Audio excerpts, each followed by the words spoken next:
A hulking armored bear surges up on its back legs and unleashes a bone-shaking roar that makes your blood run cold. A shaking merchant throws himself between the beast and his companion, begging it to back off because he's terrified it'll strike them both. Hidden in the safety of the tree line, Kokosaka stares at the scene, frozen in raw shock. He's desperate to help, but this beast is too huge. Power slips right through his hands. The bear still hasn't clocked him, so this is his only shot to slip away. He hates himself for turning into that scared, pathetic adult who dashes away at the first sign of danger. He remembers back to the days when he couldn't stop staring at firefighters, like they were heroes from a dream. As a kid, he'd binge them on TV, staring at the screen like it was destiny wanting, more than anything, to become the next hero. Now, that dream feels like a faded memory from a lifetime ago, the kind he quit chasing long before. His mind whips back to that eerie moment floating in a stardusted void, panic rising as he stares at the darkness and thinks, where am I? He remembers the ride-home train lights just vanished in an instant, and panic swallowed him in the dark. A sparkling arcade-style window popped into existence right in front of him with a crisp chime. It blared that he'd been summoned and forced to pick his fate hero, sage, or demon king. Worn out to the bone from everything, he couldn't shake how terrifying the question of who he really was felt. He wanted absolutely nothing to do with that huge destiny waiting to be a hero. No way he was wise enough to be a sage if he really had that kind of insight. He'd be living the good life with a far better job. Becoming the Demon King felt like signing up for a one-way knockout right to the hero's doorstep. In the end, every option left a bad taste in his mouth, and he couldn't stop thinking, what if he just didn't choose at all? He clenches up, bracing for the system to finally snap back at his silence. A fresh window suddenly bursts on screen, congratulating him for uncovering that secret fourth option. They tell him he'll get an out-of-spec ability, but the moment the words land, he's completely lost. The system kicks off the transfer, and as it starts whisking everything away, it throws him a good luck right while he shouts that it's way too sudden. He jolts awake and gets blinded by golden sunlight pouring through the forest leaves above him. Dazed, he jerks his eyes open, bright light and shifting shadows flash across his face, blinding him for a split second. He springs to his feet in a lush, unfamiliar forest, staring around like, what in the world is happening? He brushes a leaf, and the instant he feels it, reality hits him hard enough to shatter the idea that this is just a dream. He sits there, tracking birds as they streak across the sky, and that calm chirping hits like a punch because his confusion is roaring right over it. Horror hits like a punch. This isn't a dream anymore. He's really been ripped out and dropped into a whole new world. He tore through his pockets in a panic, only to find his phone and wallet were completely gone. Right when he doesn't know what to do, a glowing, translucent status window suddenly floats in front of his face. He stares at his own status screen in disbelief because his MP is absurdly high. A system message hits him. His MP is 10 times what a normal mage can even dream of. He suddenly clicks this whole new world plays by video game rules, and a grin bursts across his face. He clocks the whole assist, and it hits him. This skill is built to come at him from every angle. The system hits him with a question. Want to crank your skills into a high-speed installation? With a cocky grin, he shoots back without hesitation. Of course. A tidal wave of info crashes into his head as the skills install, one after another. A sharp chime rings out confirming the install is done, and his jaw drops in pure shock. New knowledge crawls into place, and he decides right then to put his skills to the test. He kicks things off by opening his item box, then slaps his hand onto the tree's rough, gritty bark. He snaps his mental command to store it, and a glowing magic circle bursts into view on the tree. The tree dissolves into a dizzying swirl of light, and he's left frozen in stunned silence for a heartbeat. He staggers back a step as the gigantic tree vanishes completely from view. A ping from his item box flashes one hinoki wood is safely logged in storage. He flashes a grin, instantly realizing this new power is ridiculously convenient. Then he decides to test his dismantle skill because it can tear apart materials with ease.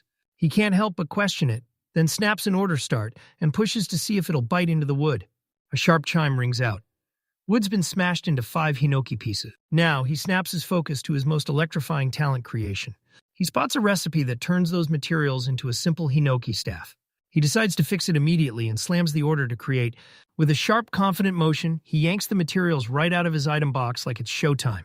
A solid wooden staff suddenly snaps into his grip, crackling with jaw-dropping special effects. A sweet little chime rings out, and just like that, a brand new item is born.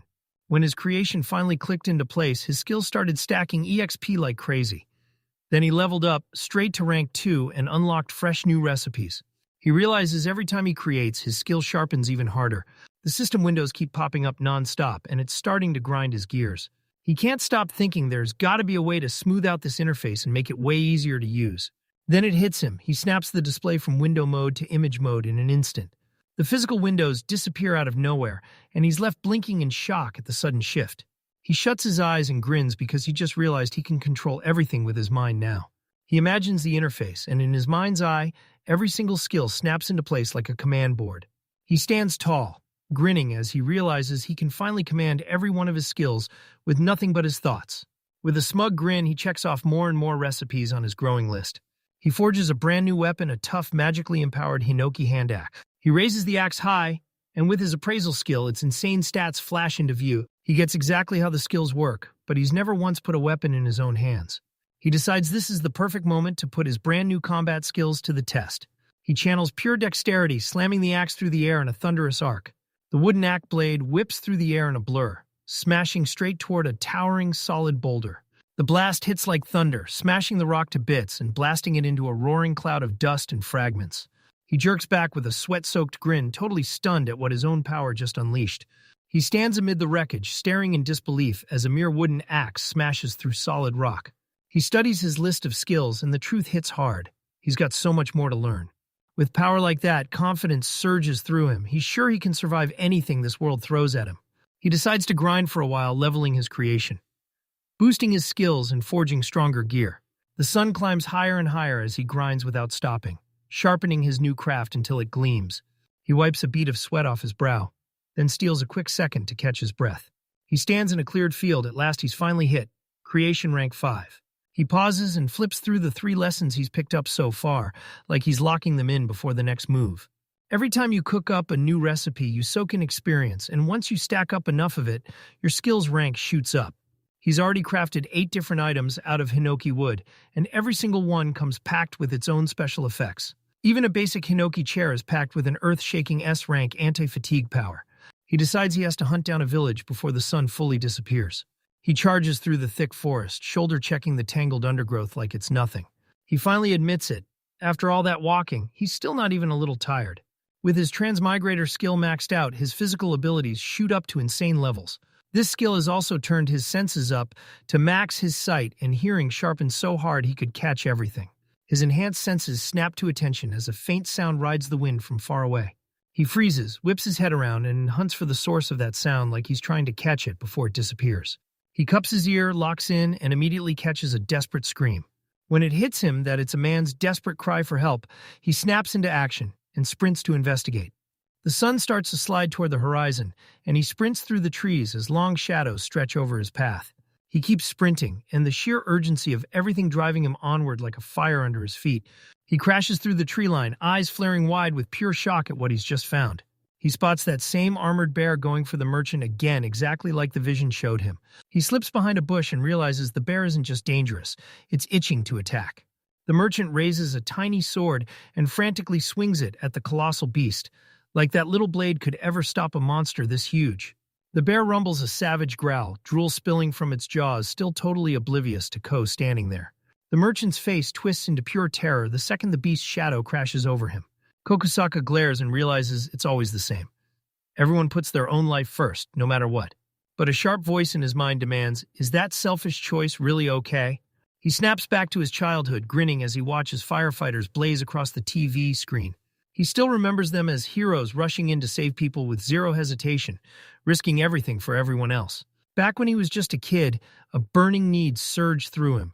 He wanted nothing more than to become just like them. Now he grimaces, because the truth hits him hard. This awful inaction is the total opposite of his dream. He's dead certain if he leaves them behind, those people will get slaughtered. He tossed aside the dream of being a hero, but now, somehow, he's got skills so powerful they could turn the whole world upside down. A fierce fire of resolve ignites in his eyes, and he steels himself to do exactly what must be done. He clenches the Hinoki axe with white knuckle force, ready to crash into the fight. With a thunderous roar, he bursts out from the shelter of the tree line. He launches into the air like a bullet, and he unleashes the essence of dexterity itself. The giant armored bear snaps its head upward, and the moment its face registers what it sees, shock hits like lightning. Crom the merchant can only stare in shock as that sudden rescue crashes into his life out of nowhere. The enchanted wooden axe rockets through the air and splits the monster's head clean in two. Krama is left completely stunned by the insane power he just witnessed. The beast's severed head crashes onto the grassy ground with a brutal, lifeless thud. Ko whips around to the man and tells him he doesn't have to play the hero. He wants to be the kind of guy who helps others, so he rushes up and asks, "Are you okay?"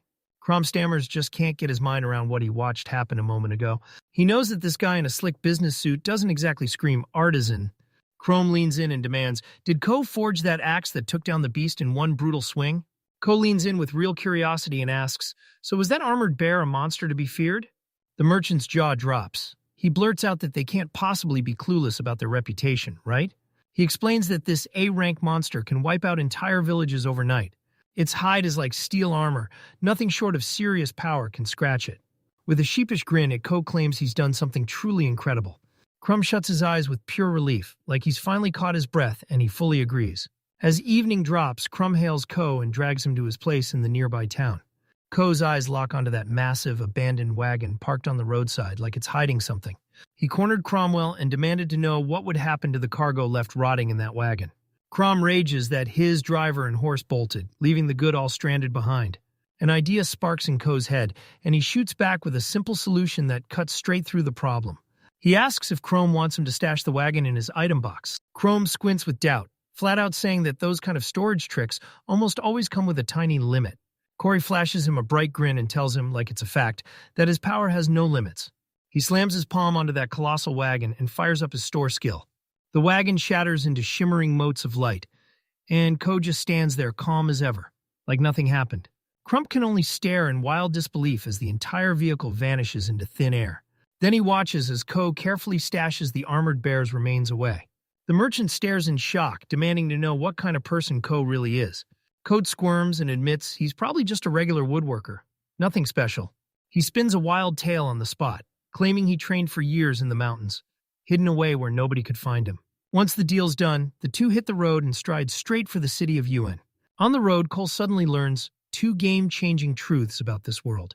He finds out skills split into two kinds: natural talent he's born with, and special abilities he has to train and learn. And yeah, he quickly realizes the locals have zero clue what leveling up even means. Ko realizes his powers are wildly beyond the rules, and the thought rattles in his head as he wonders what he could become. He drags his fingers across his chin, eyes narrowed, trying to figure out exactly where his limits really end. He demanded to know why he was taking that deadly road alone, with no escort to back him up. Chrome admits he did hire mercenaries, but the moment they spotted the bear, they bolted and never came back. Coffround stared in horror, convinced ditching their client like that was an unforgivable betrayal. Chrome says he always recruits top-tier adventurers, but this time, every one of them was booked up and couldn't make it. As the story unfolds, Ko can't shake the creeping feeling that the mercenary guild can't be trusted. Crom surged ahead and blared, "Their Iron's lights are finally in sight." The magnificent walled city bursts into light, glowing bright against the starry night sky. Ko can't sit still. He's buzzing to step into a brand new world city and explore everything it holds. Right as they near the main gate, they spot Armored Man causing a full-blown commotion. The men are panicking, sprinting to the city guards to warn them about an armored bear tearing through the streets. Their leader throws their chest out and declares they fought with every ounce of power they had. He spins a lie saying Crom recklessly charged first and the beast killed him. He clenches his fist like he's faking pain, masking how weak his whole crew really is. Another mercenary slumps with fake sorrow, acting like their loss has broken him. Ko realizes these are the cowardly mercenaries, and they're already weaving a whole web of lies. A city guard glares past the mercenaries, and his eyes pop wide with shock. He shouts back, spotting the merchants fully alive and right there behind him. The guard demanded answers. He'd just been told the terrifying truth he was dead. Crom tells everyone, "I'm totally fine, all thanks to Serko's intervention." The mercenaries stare, mouths agape, totally blindsided by the scam they just got pulled into. Ko decides it's time to drop rock-solid proof and end this once and for all. With a grin, he yanks the bear's severed head out of his item box and lets everyone stare. The guards and onlookers in a packed crowd suddenly recoil in horror and disgust. A guard blurts out in sheer terror when he lays eyes on the so-called woodworker. Crom lunges at the mercenaries, shaking them for answers after their false report. One of the mercenaries stammered, drenched in sweat, scrambling for any excuse he could grab. Another fumbles for words, his hands twitching and gesturing wildly as he can't get a single sentence out. Their leader, Dox, can only groan trapped and fully exposed by the lies he told. Crom jabs a furious, accusing finger at them, shouting that they left him behind and bolted. The guard captain's face tightens in an instant. He finally realizes they've been lying to his face. He declares that walking away from a quest where human lives hang in the balance is a grave crime. The guards rush in, all set to drag those disgraced, cowardly mercenaries straight into the arrest. Dox erupts in a ferocious roar, his face twisted with raw, no-holds-barred fury. He pins all the blame on Crom and charges in with his sword, eyes blazing with murder. He steps in, facing Dox, and flat-out tells him his selfish actions have gone way too far. With a blinding flash, he conjures an object out of thin air to slam into the incoming attack. With zero effort, he snaps the steel sword aside, using the wooden chair he built, like it was always meant for this. Doc roars at him to back off, and his attack gets smashed to pieces before it even lands. Kokali snaps back that she won't let him stir up any more chaos. With a fierce look in his eyes, he hoists the enchanted chair high over his head. He slams the chair straight onto the mercenary's head with a heavy, dull thud. Dox gets slammed and drops instantly, eyes rolling back as he passes out. Ko reflects on just how insanely tough the chair's ear-rank durability is. The crowd gapes in shock, frozen in stunned silence at the wild, sudden turn of events. Then the crowd explodes into cheers, drowning the silence as they shower the mysterious bear bro with praise. The crowd erupts in cheers and flings a totally bewildered Ko-e high into the sky like a victory trophy. They hoist him up on their shoulders and storm him through the city gate like a hero. Later on, he and Crumb rattle through the city streets in a blazing, luxurious carriage. By the time the mercenaries finish interrogating him, the whole sky has already swallowed the night. The guards admit they feel for him. But the mercenary guild's been in deep trouble lately. Crom beams warmly at Ko, telling him he's finally earned a well-deserved rest. Climbing into the carriage instantly made it clear tonight he wouldn't have to stress about where he'd sleep. Merchant Crom, sitting right beside him, brightens up and chirps that they've finally arrived. Ko's face twisted in shock. He felt it coming, but this was way beyond belief. Right in front of them looms a massive, opulent mansion, screaming one thing loud and clear: Crom is obscenely rich. Inside, a whole line of maids and a butler dropped into deep bows, welcoming their master back with pure devotion. Crom pulls Cohen into the room, and Cohen can only nod in a painfully awkward way before he reluctantly lets himself be a guest. He's thrown into a breathtaking banquet, luxurious, unfamiliar dishes stacked like treasures, just waiting for him to taste. His guest room was pure show-stopping luxury like a high-class hotel suite. Decked out to impress his full and content self collapses on a chaise lounge, and he swears he'll never crawl back into his old life. He pictures Japan, and all he can see is a lifetime of corporate slavery waiting to crush him. This new world feels way more irresistible, like every doorway could open into something incredible. Staring at the mansion glittering under the night sky, he steels himself and decides it's time to carve out a place that's truly his. Tomorrow's first move is locked in. The very next morning, Ko gets blindsided when his host drops a brand new proposal. Chrome already lined everything up and footed the bill for a full month of lodging as a thank you. He pitches the idea of staying in town instead, Ko easing at an inn. Because living alone up in the mountains just isn't the move. Chrome flashes a confident thumbs up, basically promising the ending will be top tier, because his guild owns it. Then he rips off the mask and drops the bombshell he's the head of the unstoppable Scarlet Trading Company. His perilous final journey wasn't just some mission. It was the last step before he handed the whole business over to his son. He's convinced this meeting with Ko was destiny handing him a severance package from the gods. He boldly insisted it wasn't his own grind that saved him, it was his insane, game-changing skills. Chrome steps up and tells the young man a piece of wisdom straight from an elder. He breaks it down fast. Having good skills isn't the win, using them right is. He blasts the cowardly mercenaries to the front of the story, realizing just how many people throw their talents away. Crom couldn't stop himself. He praised Ko for turning his skills into pure mastery and saving a life. The merchant's jaw-dropping wisdom hits Ko like a thunderclap, and for a moment, he can't even find the words. He genuinely thanked him from the bottom of his heart, then swore he'd take every word to heart. Ko blurts that he's itching to travel, and Crump slaps the idea into place. Register with the Adventurers Guild first. The guild card is his passport, and once his power kicks in, he's sprinting up the ranks fast. Ko agrees, and then he blurted out that he'd heard of the guild from veteran adventures. Chroma snaps that he needs to wear armor to the registration, because his suit makes him look weak. He nodded, clicked with the logic, and made sure nobody underestimated him again. As Crom rides off, he's met with a heartfelt thank you. She's Ko thanking him for every bit of help and every piece of advice. All alone, CO Ponders had to hunt for armor, because that fancy business suit was never going to cut it. Suddenly, a lightning bolt idea hits him, and everything clicks in an instant. He's got it all figured out, every move, every next step. He finally figures it out. He can forge the perfect armor using his own materials and hard-earned skills. A system prompt pops up, asking if he wants to arm his creation. He doesn't hesitate for a second, and confidently says yes. With a flash of pure brilliance, that powerful new armor suddenly storms into place around his body. The armored bear's terrifying commander straps into position as his pauldron. This is more than enough. He strikes a pose, grinning at his brand new armored bear armor like it's made for his big adventure debut. The Adventurer's Guild doors slam open with a bone-chilling creak. He strides into the roaring hall, alive like a crazy tavern packed with fresh adventures. A bunch of guys immediately spot the unmistakable material of his armor. They huddle in whispers, eyes narrowing as they're hit with the same thought: he's got to be the legendary bear killer. Ko brushes them off without a care, his massive presence hanging over a man planted at the desk. He strides up to the main reception counter and lets them know he's here, loud and clear. A sunny blonde young woman swivels toward him and flashes a huge bright smile like she just can't wait to see him. She steps forward and introduces herself. Miria, the receptionist for the UN branch of the guild. Mariah lights up and praises his amazing fashion, then leans in and asks how she can help. Crom's words still echoed in his head, so Ko stepped up and respectfully asked to register as an adventurer. Miria's calm, professional mask cracks instantly, her eyes blow wide with pure jaw-dropping shock. She shoots out an apology and blurts that his insane gear made her think he was a seasoned veteran. Cosmile grinned nervously and admitted, yeah, he really was just a rookie. While Miria's recovering, she hands over the registration forms and breaks down the whole process right there. He sighed with annoyance, like that boring paperwork was an endless law of nature. With a sharp flick of the quill pen, he declares loud and final that he's done. Muriel stares at the form, brows knit, because he just admitted he's terrible at self-promotion. He makes it crystal clear: if he can avoid a fight, he will, and she nods, accepting his application without hesitation. Then he presses him for the exact details what the practical exam is going to throw at him. She tells them it's a full-on mock battle. One of the guild's instructors is stepping in to test them. She warns him that today's instructor isn't just any fighter. He's an X or an anchor, and he struts around, claiming he's stronger than an armored bear. They plunge into the guild's underground training arena, a huge Spartan-style chamber carved beneath the place.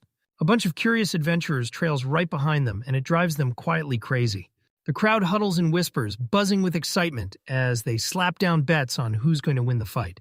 Before the match even kicks off, Miria snaps out to grab Kaz's attention. With that fierce look in her eyes, she tells him straight up he doesn't have to win. He just needs to prove what he's got, though. Deep down, Ko's pretty sure he'll still end up winning. He slaps his hand on the weapon and decides no more holding back. He hefts a colossal wooden mallet and declares he's about to smash in with every ounce of his strength. That mallet tips the scales at over 100 kilos, yet his S+ light armor makes it feel totally weightless. He digs his heels into the ground, ready to unleash his power and prove he's for real. He swings with raw force, slamming out a practice blow that whips a brutal gust of wind through the air. A brutal blast of wind smashes into the crowd, blasting everyone backward as they stumble and reel in shock. They can only freeze in stunned silence, whispering that the instructor is basically doomed. A grim, battle-worn man shows up out of nowhere and locks onto Ko, claiming he's the infamous bear killer the whole town's whispering about. The instructor smoothly slides a pair of round spectacles onto his face. He yanks a massive sword from its sheath and swears he'll knock sense into the powerful rookie, because out there, someone stronger is always waiting. Coat spots that battle-worn vibe instantly. This guy's a veteran, and Coat knows one wrong move could be disaster. Miria steps between them and blasts out the announcement. Both fighters are locked in and ready to go for the exam. She beams with a cheerful shout, throws her hand up in the air, and officially kicks off the match. Two deadly opponents lock eyes, both pausing like they're reading the battlefield, waiting for his very first move. The instructor tells Ko, since he's the one in the hot seat, to strike first. Ko shuts his eyes tight and nods, ready to strike and make his move. He surges forward, heart pounding, and decides to take the instructor up on that offer. The colossal mallet crashes downward in a blur, packing an earth-shaking punch. The instructor barely shifts, and then snap, the mallet obliterates the crates behind him. He easily slips out of the swing's follow-through, powerful but way too predictable to catch him. The seasoned vet stays cool, flat-out saying COS attacks are way too wide to ever land.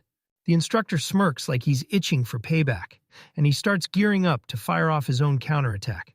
He taunts Ko for flailing wildly, claiming that the heavy mallet is the one thing stopping him from ever landing a clean hit. A sudden jolt of shock flashes across the instructor's face. With a wicked smirk, Ko instantly flips the game and changes tactics. He slings that massive mallet through the air, and it rockets straight toward his opponent.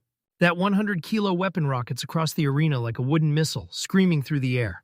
While the instructor dodges, Ko snaps his creation skill into action and materializes a shield out of thin air. The instructor's lightning-quick sword comes crashing down and smacks straight into the brand-new wooden shield. The impact slams through with a thunderous crack, shattering the instructor's steel sword against the enchanted wood. Every onlooking adventurer snapped into stunned silence, their gasp exploding in shared disbelief as everything flipped. Miria rockets forward, with her arms slung high, shouting that the match is finished. With a triumphant roar, Miria hoists Ko's arm high and declares him the winner. The assembled adventurers just stare completely frozen in stunned silence. The air shatters this arena, explodes with thunderous cheers for the rookie. The instructor finally throws in the towel, admitting he's been completely beaten, and then heaped praise on Koe for an absolutely magnificent performance. He asks if he's hurt, and the instructor snaps back by shaking his hand. The veteran grabs Ko's hands and thanks him for showing off a mind-blowing new way to use the item box. Ko was hit with pure shock when the seasoned adventurers showed him real hard-earned respect. They lock hands in a fierce, bone-deep handshake, both of them silently admitting, "Yeah, you're the real deal." The instructor leans in and tells Ko, "I've got huge expectations for your future, don't let them down." Miria proudly hands Ko his brand new F-Rank Adventure registration card, officially making him registered and ready for action. Mariah practically bursts with excitement, gushing that Ko is seriously strong for taking down the instructor. Ko waves it off with a grin, shrugging it all away like, "Nah, it's just my skills." Miria steps up and offers to break down the guild rulebook's most important points for you. She breaks down all 7 ranks, then slams the truth in your face. Ko's at the very bottom now. She warns him that if he crosses that line with those brutal actions, the punishment won't be mild, it'll be harsh and strict. To take the quest, you shove the request form and your guild card onto the desk. Ko thinks this whole system feels exactly like a game. Miria flashes a grin and tells him to go for the B rank because that's the key to snagging his retirement pension. With a bow, she ends her explanation and smiles at him, thanking him for giving her your time and listening. Ko decides his next move right now is simple: climb the ranks fast. Miria wastes no time. She hands him a quest straight away. Gather 50 Neo herbs. Code is already buckling under the sheer speed of how fast she's driving everything forward. He confirms the quest is for Neo herbs. Myriad swears they're right nearby. The request form spells it out. Grab every herb and you'll pocket a sweet 400 comsa for each one. He calculates it all and the total reward lands at a solid 20,000 comms. Miria scoots in real close and whispers that the next part is absolutely crucial. She says that when you're new to the guild, the top-tier adventurers usually step in and ride shotgun on your very first quest. Ko can't shake the doubt. He's wondering who in their right mind would buy that so easily. Miria leaned in, flashed him a wink, and told him to trust her. Her negotiation skills hit a clean 100 success rate. So agrees, handing the whole situation to her and stepping back completely. With trust blasting through her like lightning, Mariah tears off at full speed to track down a partner for him. Cole mentally flags Fancrom again the moment he finally gets the chance. He remembers handing over a bag packed with 80,000 comms, betting it all as an investment. After finishing her shopping, Miria hustles back and drops the news she's found his escort. Ko spins around, his eyes popping open as he realizes who she just dragged in. He clocks her long hair, first lit up like a brilliant sunset in the sky. His eyes lock onto hers. Those razor-sharp crimson orbs glitter like jewels, and he can't look away. Then he finally locks eyes on those elegant dark horns sitting high on her head. Myriad lifts his hand like he's claiming the spotlight, proudly pointing out the A-rank Dragonade adventurer. She beams as she introduces Iris, famed across the ranks as the one and only Iris Fafner. Iris stood with her arms crossed, staring at him with a cool, unshakable look. She points at him and calls him out as the bear killer, then tells him, "Just call me Iris." Overwhelmed to the core, Ko snaps back into his salaryman routine and sinks into a deep, formal bow. Iris blinked hard, totally stunned by how painfully stiff his greeting was. Ko snaps to his error right away and curses under his breath. His perfectly trained formal speech betrays him. Iris flashes him a quick pat on the shoulder as they gear up for the quest. She tells him, "Chill, you're no longer alone, we are adventurers together now." Flustered and co-consenting, he nervously tells her to keep him posted. If anything else feels weird, she's got to let him know. Myriad lays it out. Ko lives like a mountain hermit and somehow has zero common sense. Iris nods and buys it, convinced she's the perfect escort after all. As they head through Uin, Iris fires a question at Ko. What's the very first step they should take? Ko plays it like a true gamer. He always remembers to crack open the strategy guides first. He insists he has to see what the herbs look like and pinpoint exactly where they grow. He also wants a map and monster intel, and Iris immediately nods. Yep, that's the right move. Iris is blown away, but she snaps to the promising rookie. Don't you dare get cocky. She thrusts the booklet from Miria into his hands, swearing it had everything he'd need. He's blown away when he finds the whole place packed with maps, fresh sketches, and razor-detailed notes. He says it's basically a strategy guide, And Iris fires back that Miriam made it. In a flashback, Miriam breaks it all down. She says they summoned her to step in and help the UN branch. Iris tells Ko, Miriam has been a huge help for this branch. Ko is totally thrown off. He can't wrap his head around why Iris thinks he's Miriam's favorite. Iris leans in and asks if they've got anything else they need to do before they go. Ko says they've got to track down supplies because right now he's got zero proper gear. Iris pushes them toward the Adventurers District so they can hit the shops and stock up. They're marched through the city's loud, non-stop streets where the whole place feels like it's buzzing with life. They grab a basic survival kit rope, a torch, flint, and a water skin and get ready to go. Ko decides to cram every single new item straight into his item box. When Iris asks about capacity, he shrugs it off and says his is unlimited, like it's no big deal at all. He asks if the usual item boxes are small, and Iris nods, yeah, they're tiny. She tells you that most adventurers don't swing with raw power. They rely on high-performance magic tools instead. To prove it, she yanks a colossal spear out of a tiny hip pouch. She clocks his out-of-spec item box, just another one of his sneaky cheats. Once their gear was locked in and ready, they charge straight into the Zero Forest to start the quest. They kick off their hunt, pushing through the thick undergrowth, scanning every shadowy patch for the herb. Miria spots a plant that matches the exact illustration from her guidebook.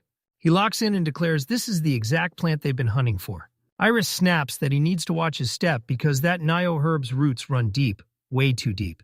Ko realizes it all comes down to one thing. He needs a shovel. And the worst part is, he doesn't have one.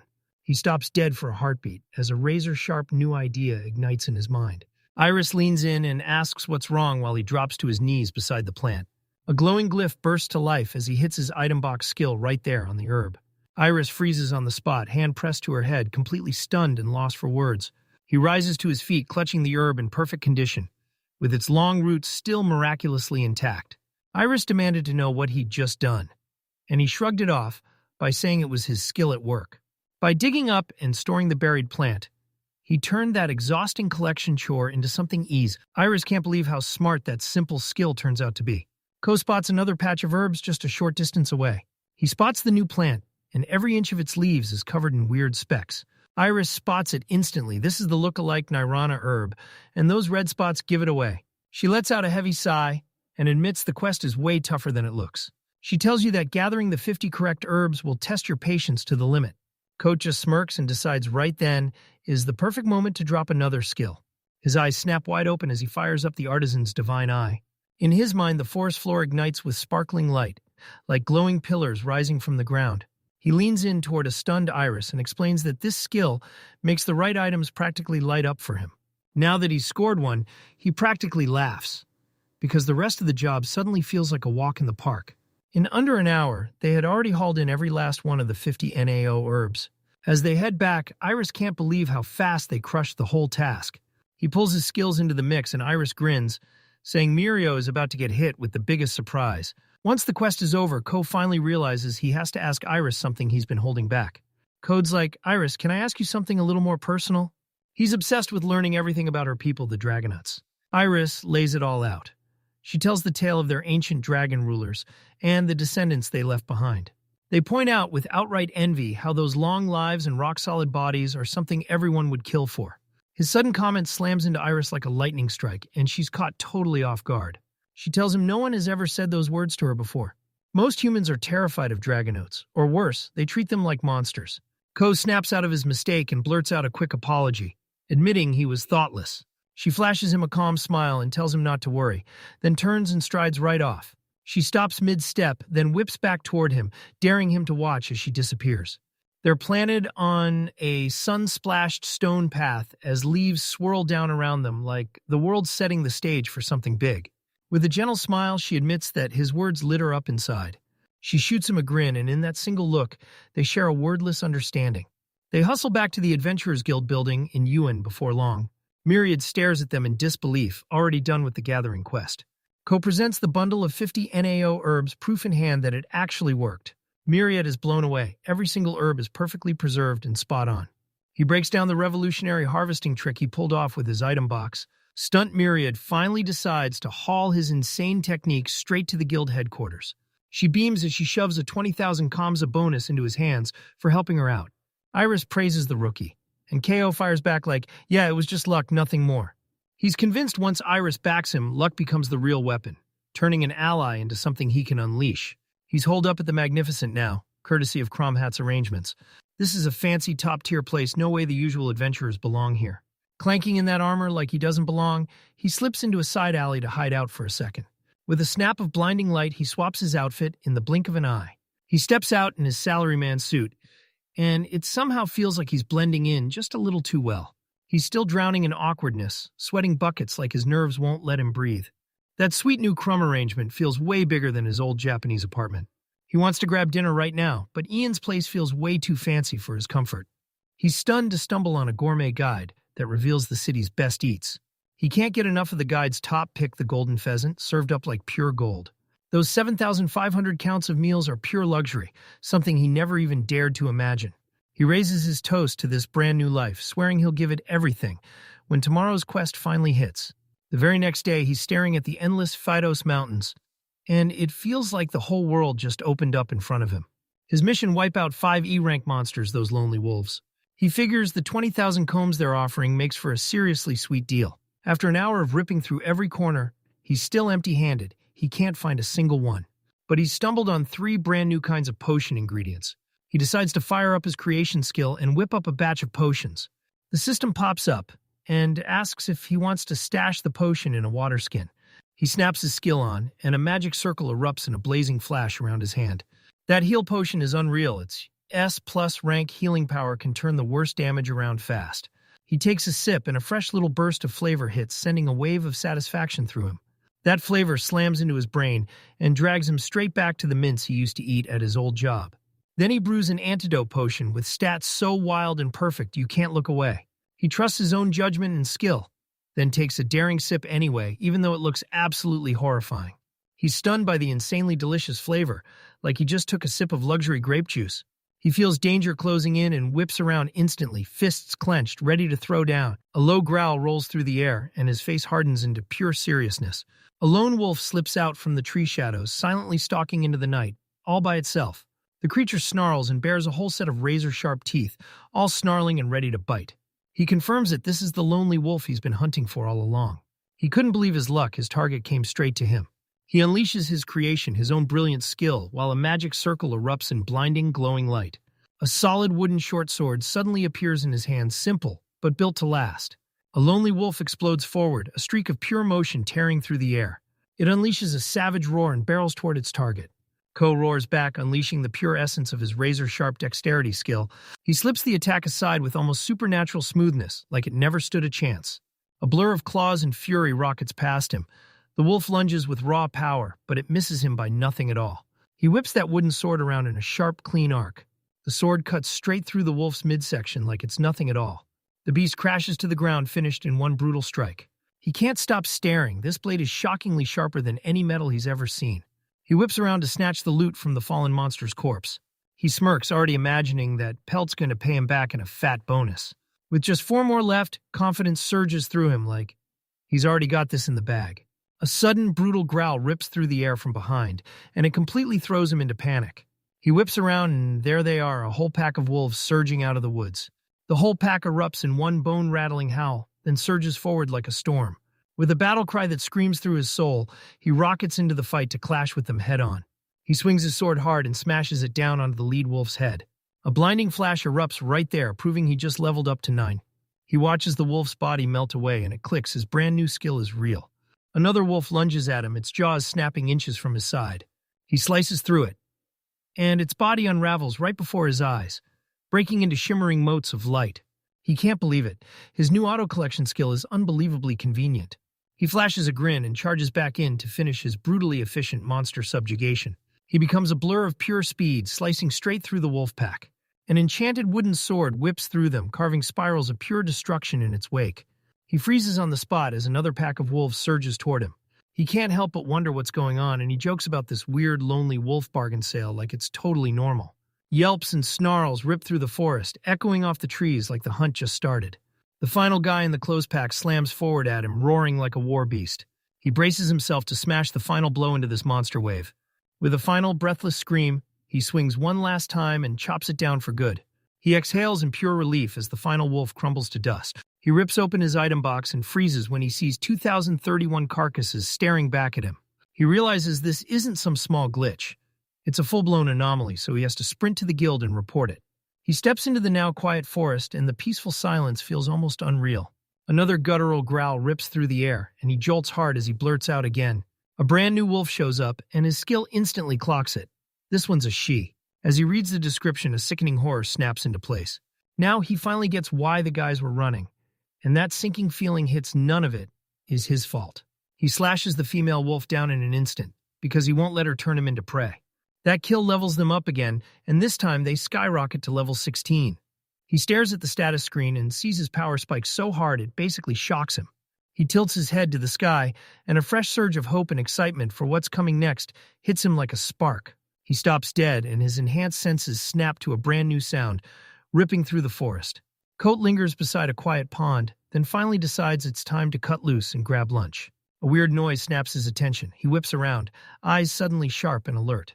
He spots two young adventurers, a man and a woman, collapsed on the ground, spent to the last drop of strength.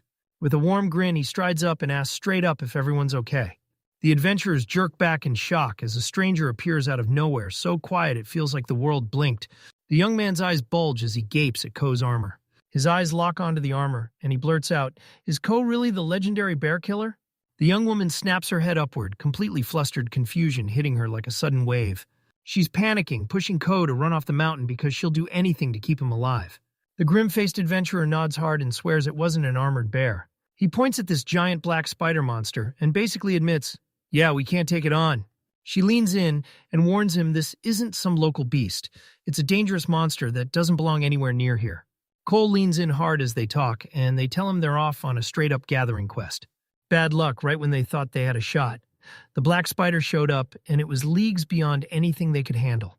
They lucked out right inside the rank adventurers' hall. A Dragon Gate woman was waiting there. He strains to remember her name, and in his head it's Iris right up until the shocking Ko twist hits. Iris. The name hits like a bell in Ko's head, and dread tightens into a vice around his gut. The black spider is an A+ rank monster way more lethal than an armored bear. The woman sobs that Iris got hurt trying to protect them, and now she's probably gone. C0 locks in with full focus, and one bead of sweat races down his temple like it's screaming under pressure. He tells him, "Don't you dare lose hope, this Dragonoot is tough as steel, and it might still be alive." His face tightens the moment he demands the black spider's location. The young man jabs his finger forward, demanding to know if Ko's actually serious about going.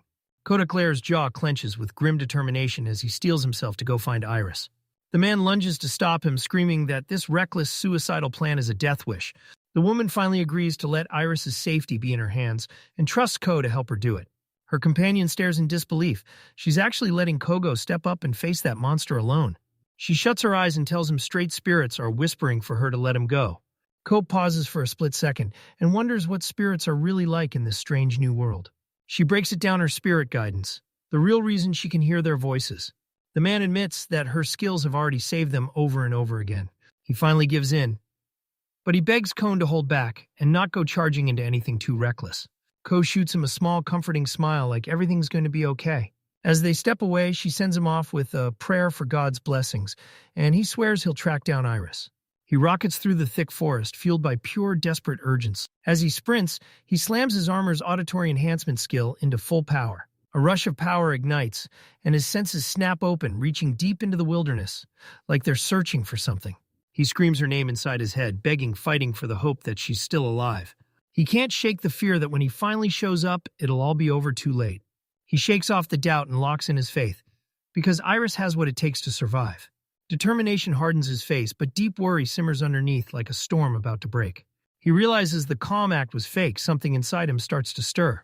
A sharp crack slices through the air, and his enhanced hearing snaps it up instantly. He slams on the brakes and freezes, trying to hunt down where that sound is coming from. He shoots toward the noise, zeroing in on it like it's calling his name, ready to investigate.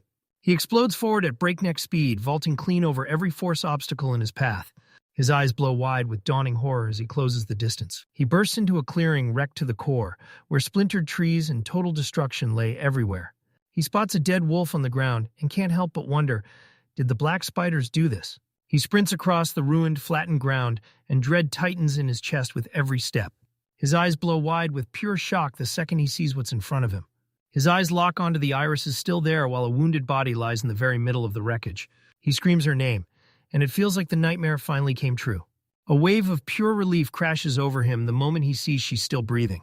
He creeps forward like he's on thin ice, scanning the air, trying to figure out where that black spider vanished to. He spots the wrecked ground and realizes it reeks of a trap, so he creeps forward with deadly caution. The earth explodes under his feet, and he rockets backward, barely dodging it in time. The earth cracks wide open as a monstrous creature explodes from the shadows, ripping free like a nightmare come to life. A colossal black spider tears into the scene, blasting out a bone-chilling shriek that makes your blood run cold. Ściek potu spływa jej po twarzy, gdy staje naprzeciw potwornej pajęczycy. He knows that this has to be the dreaded black spider, and it's creeping closer. Venom pours from the monster's mighty, chittering mandibles, coating everything it touches. He figures out the spider bolts fast, and its fangs drip paralytic poison. He snaps to it. This is a tactic, and Iris's bait is the hook they'll use to ambush any rescuers who come running. The spider snarls out another spine-chilling shriek, then coils up and locks on to strike. It rockets forward at insane speed, those legs stabbing through the air like daggers. He barely slips out of the way, snapping a shout as the creature's blinding speed crashes toward him. He knows he can't just bolt, he has to gear up and strike back. He slams his essence of dexterity into motion, and with a flash, a wooden sword materializes in his hands. He whips his sword through a massive arc, slamming it into the spider's furious attack. He clenches his teeth and throws everything he's got into that punch. His enchanted sword slams into the spider's armor with a thunderous clash. The spider gets shoved back a little, but its attacker's momentum still doesn't fully shut it down. He muttered a curse under his breath, seething because that monster's defense was unreal. He looks at the wound he caused and realizes it's nothing far too shallow to kill him. His number one mission is to rip Iris out of danger, so he has to end this fight fast. The spider shrieks again and charges up for another brutal, furious attack. Coat clenched his teeth as the monster barreled at him again, ready to finish the fight. He snaps his sword up just in time, intercepting the crushing attack headed straight for him. He hurls everything he's got into that crushing blow, and the impact rattles his whole body like it's about to split apart. The impact blasts him backward through the air, and he can't control a single movement. He slams into the ground with a sickening impact, and shattered debris explodes everywhere like a storm of rubble. He heaved himself to his feet, and deep down he knew it. His armor and those level-ups had just saved his life. He spots his Hinoki sword on the ground right there, within arm's reach. The spider snaps and shoots a thick white glob straight at him. That sticky webbing slams into him with a brutal splat, and before he can even react, it pins him in place. He thrashes against those ropes, and the moment he strains harder, he realizes this isn't just a web. It's impossibly strong. The spider screams with triumphant glee, and its prey is finally snagged and trapped. He snarls with pure rage, realizing there's no escape. He's been totally cornered. He thrashes against the webbing, but it won't give. He can't break free. He's pinned to the tree, forced to watch a spider inch closer, step by terrifying step, right to his face. He can tell that one hit from those venomous fangs would wipe him out instantly.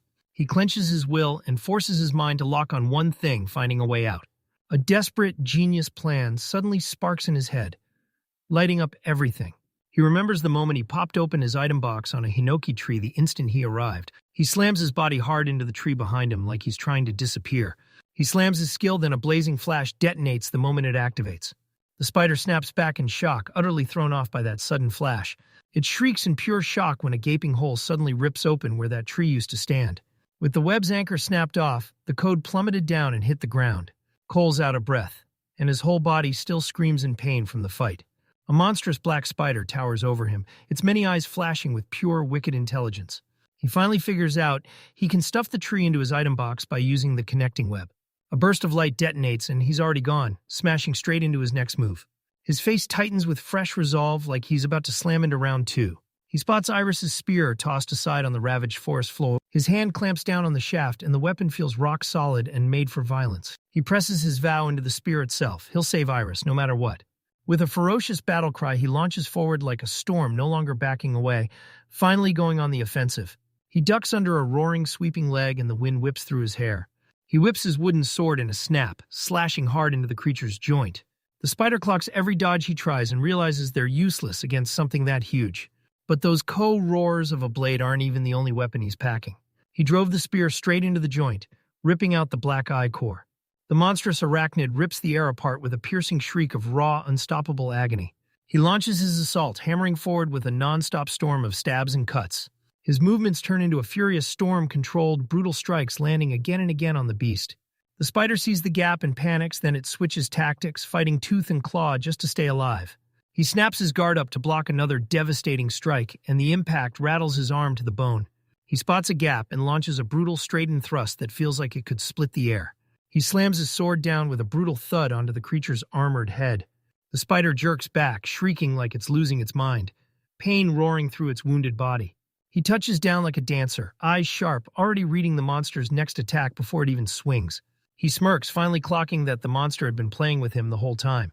Sensing defeat closing in, the spider whips around and bolts from the fight. It tears up a cloud of dust and debris, shrouding its escape like a disappearing act. Kostin clenched his resolve, refusing to let his deadly prey slip through his fingers. Then it snaps its head up and spots a sharp glint of light blazing high overhead. The spear slams down like a guided missile, ripping straight through its thick carapace. The colossal beast jerks with violent shudders, its legs twitching like it's fighting for its last breath as death strikes. This is it, the final moment, and he unleashes a thunderous roar as he lands the last decisive punch. He swings up again, one brutal, powerful slash to seal the deal. The blade slices through the monster and drives it down for good. No coming back, not ever. He turns his back on the bisected corpse, and the battle finally lets him breathe. Surrounded by the wreckage, he releases a long, trembling breath like it's tearing him apart. A notification pops up and screams that he just hit level 24 in unlocked auto-mapping. He studies the fresh map like it's a GPS straight from his old world. He shakes his head because the moment he learns that new skill, he realizes there's zero time to celebrate. His eyes lock onto Iris's still body, and panic rips through him as he shouts her name at the top of his lungs. He checks her, she's alive, but her breaths are so thin they feel like they could vanish any second. Without a second thought, he snatches the S-heal potion he'd brewed earlier. He cups her head in his hands, ready to pour the miraculous elixir into her. He tips the liquid into her mouth and whispers a desperate, trembling plea, begging it to finally work. A warm, golden glow washes over her, and her wounds snap back to health right before your eyes.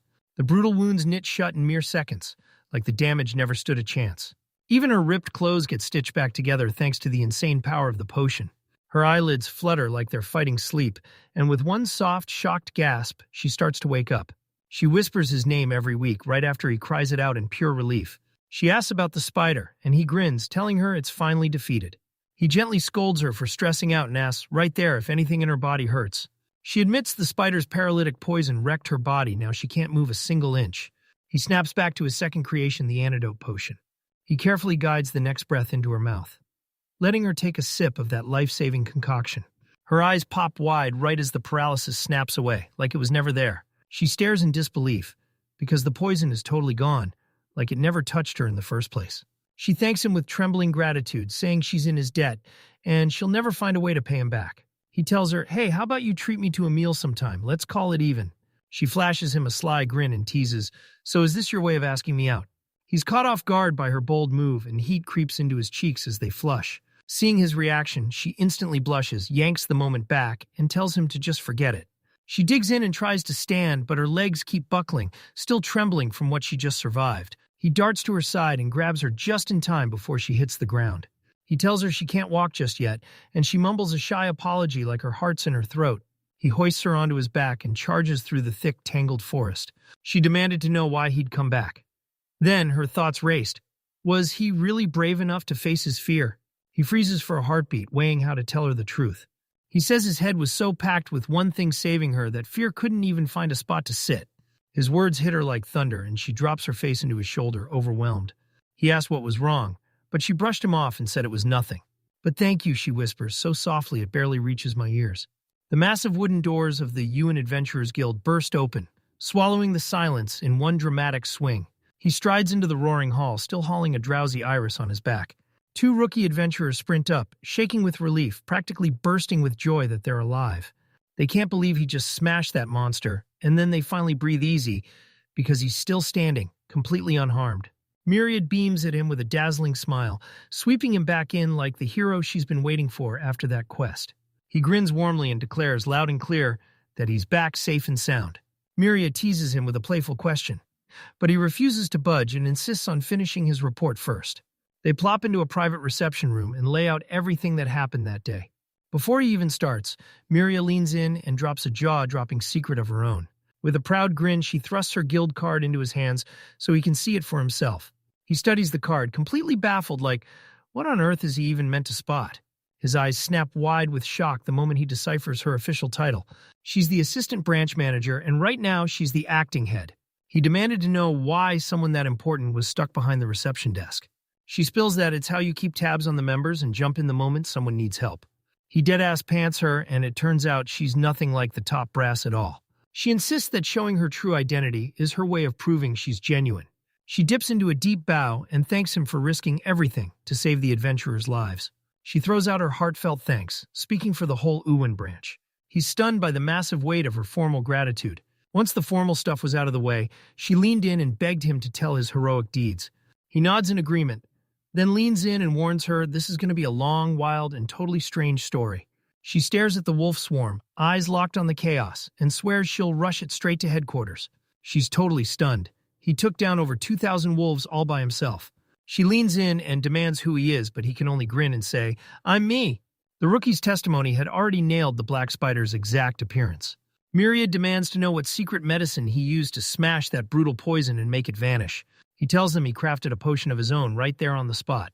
She's firm as steel. His achievements are about to rocket his rank to levels no one saw coming. Crush the A+ rank monster, and you pocket a jaw-dropping 5 million comps as your reward.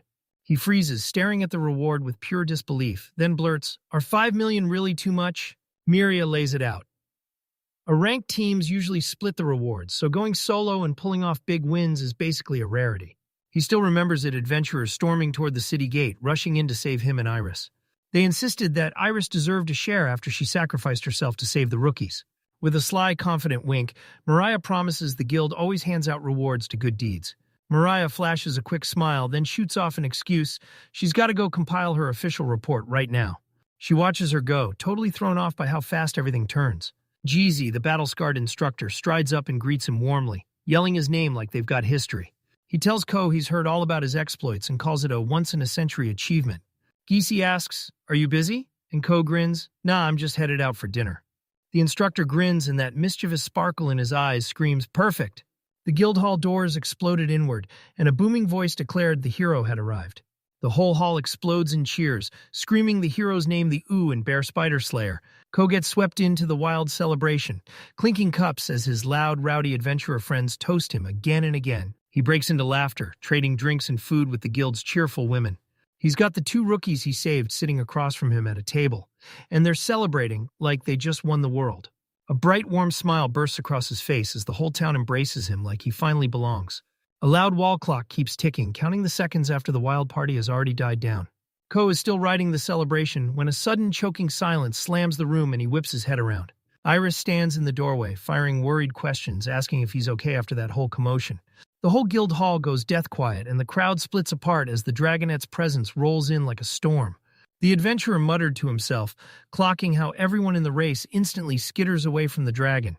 The rookie girl jostles her drunk partner hard, barking, "Get up, me," until he finally stirs. She leans in and reminds him it's Iris who pulled them out of the black spider. Wide-eyed and fully awake, the young man blurts out Iris's name, stunned at what he's seeing. He and his partner dropped into a deep bow, and he thanked her over and over, fully knowing she'd just saved their lives. Iris is totally thrown off by their sudden, heartfelt gratitude, and she stammers in shock like she can't believe it. Ko slides up to her with a glass of wine and insists she's worn out. He whips around to the crowd and screams, demanding everyone shut their mouths and listen to him now. He steps forward and makes it crystal clear he wasn't the only hero in today's battle. With a grin, he lifts his glass high and toasts Iris's unbelievable courage, like it's something to be worshipped. And the whole hall erupts in one loud cheer, everyone lifting their glasses together in a perfect, unified salute. Iris watches, and at last, after everything, this tiny, grateful, not quite real smile finally slips onto her lips. Ko-Hope is praying this moment finally makes her feel like she belongs with everyone. 10 days slip by, and the whole town of Yuan stays calm, peaceful days rolling on like nothing's about to explode. Ko's started settling into his new life. Then suddenly a few changes start creeping in. He flips open his brand new card to check his adventurer rank for the first time. Miria practically exploded with joy, claiming that his jump from F to D was the fastest ever. To reach C rank, he's got to grind through a bunch of town quests for the locals first. His very first quest pitch in at the Golden Bear Pavilion restaurant. The owner snaps at him to ditch the formal stuff and get to work. Ko finds the casual adventurer, and its wild slaying monsters feels way too awkward to get used to right away. With an apron tied tight, he gears up to charge into the battleground called the kitchen. The proprietress beams at him the second he walks in, practically thrilled he's here to lend a hand again. A cheerful female adventurer busy training as a bride-to-be welcomes him with open arms. He admits he barely ever cooked back in Japan. With a fierce roar, he charges forward and lays his skills into a head of cabbage. His knife turns into a blur, slicing and dicing ingredients with supernatural speed and dead-on precision. He stirs that huge pot, then smirks as he casually tastes the sauce to lock in the perfect seasoning. The rest of the staff burst into applause, stunned by how effortlessly he moved pure dexterity on display. The owner beams and tells him, with Bear Bro around, work's a whole lot easier. The owner leans in and orders him he'll make sure that quest reward is absolutely generous. He throws up a thumbs up and declares it loud good pay for good work is a man's pride. Code chomped through a sandwich, convinced the words he just delivered were the exact ones his old boss needed to hear. His second quest of the day sends him to help expand the city's wall, and it's a mission that's anything but small. They're tearing down the old city walls to make room for a population that keeps exploding. He shows up at the site because they personally called him in for this fifth quest. The dwarven foreman breaks into a grin and welcomes him with open arms, thrilled to have his help again just for one more day. Ko's only job is to wipe out the mountains of construction debris one massive pile at a time. In front of a roaring crowd of dwarves, he stuffs the rubble straight into his item box. Then he charges straight to the dwarven forges on the east side of town. Right there, he stumbles on a huge stash of brand new bricks stacked and ready to be hauled out. He yanks his item box open again, and bam, those bricks pop straight into the construction site, like they were always there. The dwarves slide him a drink, but he smiles and refuses. He's got a quest to finish. With his tasks finally crushed for the day, the sun starts to sink toward the horizon. He storms back to the guild, shouts about his victory, and gets his reward dropped straight into his account. Miria flashes him a quick goodbye and promises, "See you tomorrow." Just as he pivots to go, another adventurer yells his name and wishes him luck before he steps out. It's Iris. She leans in and asks if he's already done for the day. C0 circles the question, and she squirms out a shy little, "So do you have any plans?" She suggests they grab dinner together, but gently tells him, "Don't feel pressured, I'm not expecting anything." Ko nods and says he's craving some beef, and she grins like she already knows the perfect spot. They're digging into a mouth-watering feast, 2 bowls of beef stew at the Silver Stag Pavilion. He tells her the meal is perfect, and her face lights up because he actually loves it. After they finished eating, Iris leaned in and fired a question at him. How did he end up in Owen? He snaps the attack aside, brushes it off with, "It's a long story," and then pivots asking her about herself instead. Iris pauses for a beat, nerves rattling as she struggles to figure out how to start her story. He tells her, "If you're uncomfortable, you don't have to say a word." Her smile drops to stone as she admits she's hunting an ancient ruin. Now it clicks, Iris isn't looking for answers, she's hunting a lost underground city. The moment he hears ancient civilization, his curiosity ignites and his imagination races like wildfire. He smirks, already picturing that classic moment where the hero stumbles on some terrifying, forgotten power. She admits there are legends swirling around it. But the exact location is still an unsolved, total mystery. He flashes a brilliant idea and asks, "Do you think this could actually show off my mapping skills?" He leans in and asks her to check the map together, and she agrees without even hesitating. They crowd in side by side, faces inches apart, and pore over the region's detailed terrain like it's a map to their next move. She's right there, close enough that he can smell her hair, and that closeness instantly has his cheeks burning red. She asked what was wrong, and he snapped quick as lightning. Nothing. He grumbles under his breath, trying to figure out how to pinpoint the city's exact location. As he scans the map, his eyes suddenly blow wide with shock. A single blinking dot lights up on the screen, crisp, labeled, and pointing straight to the entrance of Underground City Number 0. He freezes in stunned disbelief, staring at the map like it might be lying. Can it really be trusted? He leans in toward Iris, asking what she thinks, practically buzzing with anticipation over the chance of a massive discovery. He tells them to hit it up tomorrow, and she nods right along. The very next day, they push deeper into the Zero Forest until they finally hit the spot marked on the map. They stride side by side, faces set in stone, ready to charge headfirst into whatever's waiting for them. They burst into the clearing only to stare at a plain, boring cliff wall with nothing on it. He stares at his brand new black spider gauntlets and somehow can't shake the thought that he may never get the chance to use them. Iris clues him in. There's got to be a hidden door somewhere on that cliff. And then she starts tearing the place apart, looking for it. Ko skids in beside her, dragging his fingers across the icy stone, hunting for the switch. With a bone-jarring thud, Ko's gloved fist slams into the stone cliff face. He stares down a giant, cracked boulder and feels it. Something buried deep inside is calling to him. Clenching his resolve, he throws everything he's got into that shove, his face twisting in pure strain. He tells Iris that even his S plus boosted strength can't budge it not an inch. But Iris snaps to it, telling him to use his item box, and then a brilliant idea hits Ko like lightning. A brilliant glyph flashes into existence as the colossal section of it starts to vanish from thin air. Ko and Iris lock eyes, wide-eyed and shaking, as the space that was hidden finally spills into view. A sleek, arched doorway looms ahead of them right at the entrance to the underground city. As the coat brushes the ground, it registers a weird, sickening warmth, and he can't help but wonder if it's something like talcum, or it hits him. Bam! This is the legendary metal straight out of fantasy tales. Iris lays it out. This is orichalcum, a rare metal, and the art to craft it is gone forever. He's sure this is the entrance, but he can't stop staring at it, wondering how on earth he's supposed to open it. Right as his hand reaches for the door, glowing ancient words erupt across it. The inscription dares the stranger from faraway land. Will they accept a blessing? He can't stop thinking about what that cryptic message even means until the words fade away. A brand new message slams into his mind, greeting him like, "Welcome, transmigrator," and the city suddenly feels real. Iris suddenly screams his name, yanking him out of his focus, because something dangerous is sneaking up on him from behind. A colossal magic circle detonates from the ground, blasting light everywhere as the trial kicks off. A giant metal foot slams the ground as a lone figure bursts up from the circle. Its armored head rises into view, and one glowing eye snaps onto them like it's hunting. The true full form of the gigantic orichalcum golem, an ancient weapon, gets unveiled, and it's terrifying. It grimaces in terror, realizing with dread that it's forged from legendary metal. The golem's head snaps around, and its ominous eye locks onto its targets like it's about to strike. It blurts out that its target is locked in, and now the hunt for elimination is officially starting. Iris blurts out Ko's name, and the fear in her voice cuts straight through the air. She charges ahead, blurting, "Ko, run!" as she becomes the perfect decoy to draw danger away.